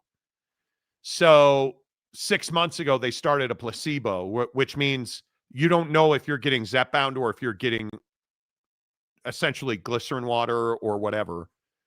And now it comes out, the brain scans, the metabolic stuff, what GLP-1s do to lower your blood pressure because it essentially strips inflammation out of your body. Incredible. It just is what it does for your pancreas and your stomach health. And dude, you need to lose 20 pounds. I would get with it. You should play the video of me coming out of the bedroom after I do my treatment. Did you send us a video of that? Side effect of Zepbound includes thoughts of grandeur, meaning you become a Notre Dame fan. Could be. Kay Nurin said, my wife started at 185 and is down to 135. Fantastic. It works. That's the other thing I think people, if you're hesitant or you've been thinking about going on a GLP-1, don't hesitate. I wish I hadn't waited. And it's not Wegovy. And I think people get confused. Wegovy is not at all similar to Zepbound. And just the way that Zepbound works, it's different. Yeah. I attribute some of the differences. I'm always cold. Like just sitting here, my fingernails are cold. Like I'm always cold. And I do think there's some moodiness in it. My wife and I have talked about it, and she's a little moody. I'm a little moody. Like But I don't think I have had any candy or any. Have we had dessert? Yes, we had dessert on my wife's birthday. We had dessert at Ruth's Chris. Yeah. But Butter other cake? than that, no. Butter cake is at Mastro's. No, they have okay, anyway, go ahead. Yeah. Do they have a butter cake at? Yeah, they do. Yeah. Okay. At No, Roots, we had kiwi pie. Key lime. Key lime, thank you. And it was really good. I didn't feel bad. I just the crazy thing is you don't think about eating. Yeah. You don't think about eating. That's the crazy thing. You are actually comment dump. You are actually hangry. You just don't feel the hunger, and you only get the anger. That could be. Moody, angry, or moody, depressed. No, just moody. Like, I don't know how to describe it. Not that you're crabby, and I don't feel it anymore. And I don't. Maybe I just am over it. I've adjusted to it, but you just don't feel. You don't have your fastball right out of the gate. And it's not like brain fog at all. No, I actually think I concentrate much better. I actually think I have mental clarity from Zepbound. I'm not even joking. I feel like I have much better mental ability to focus, probably because my brain's not full of crappy food additives and the other thing is I'm down to one Monster a day because I just don't think about drinking it. It's sounds like it's working. It's bizarre. All right. And finally, can I ask why Donald Trump signing this card is a problem? Somebody help me digest this. So Donald Trump, you guys probably heard this story. This birthday card book. Donald Trump allegedly wrote a card in a little drawing that's not really a drawing, if we're being honest. And what I'm trying to figure out is, why is Donald Trump fighting this? Why is he denying this? We already know that Donald Trump and Jeffrey Epstein were really close friends. We already know that. Now, if you ask Mike Johnson, he's going to tell you it's because Donald Trump was an FBI informant. Well, what's the problem with that? And why is Mike Johnson now saying he never said that? Well, because if Donald Trump was an FBI informant, that means he has information and has seen, because it has to be first-person information, saw sexual atrocities against young people. My bad. Nope, can't say that. And then there's this letter. This is the drawing. This is absolutely a nothing burger. It's not... I don't know why this is even controversial. I don't know why Donald Trump is fighting this. Because I'm telling you, I believe that's his signature, in my opinion. And you look at the signature comparisons. Are you telling me that's not his signature? I mean, that is, I think it's a spot on match for his signature. And they're trying to say that was forged and he never did that.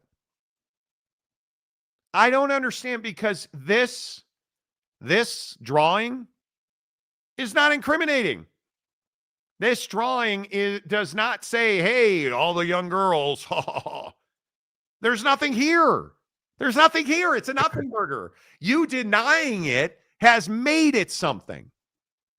You being unwilling to release any Epstein information is made it something. And I, for the life of me, have no idea why on earth he's denying this card.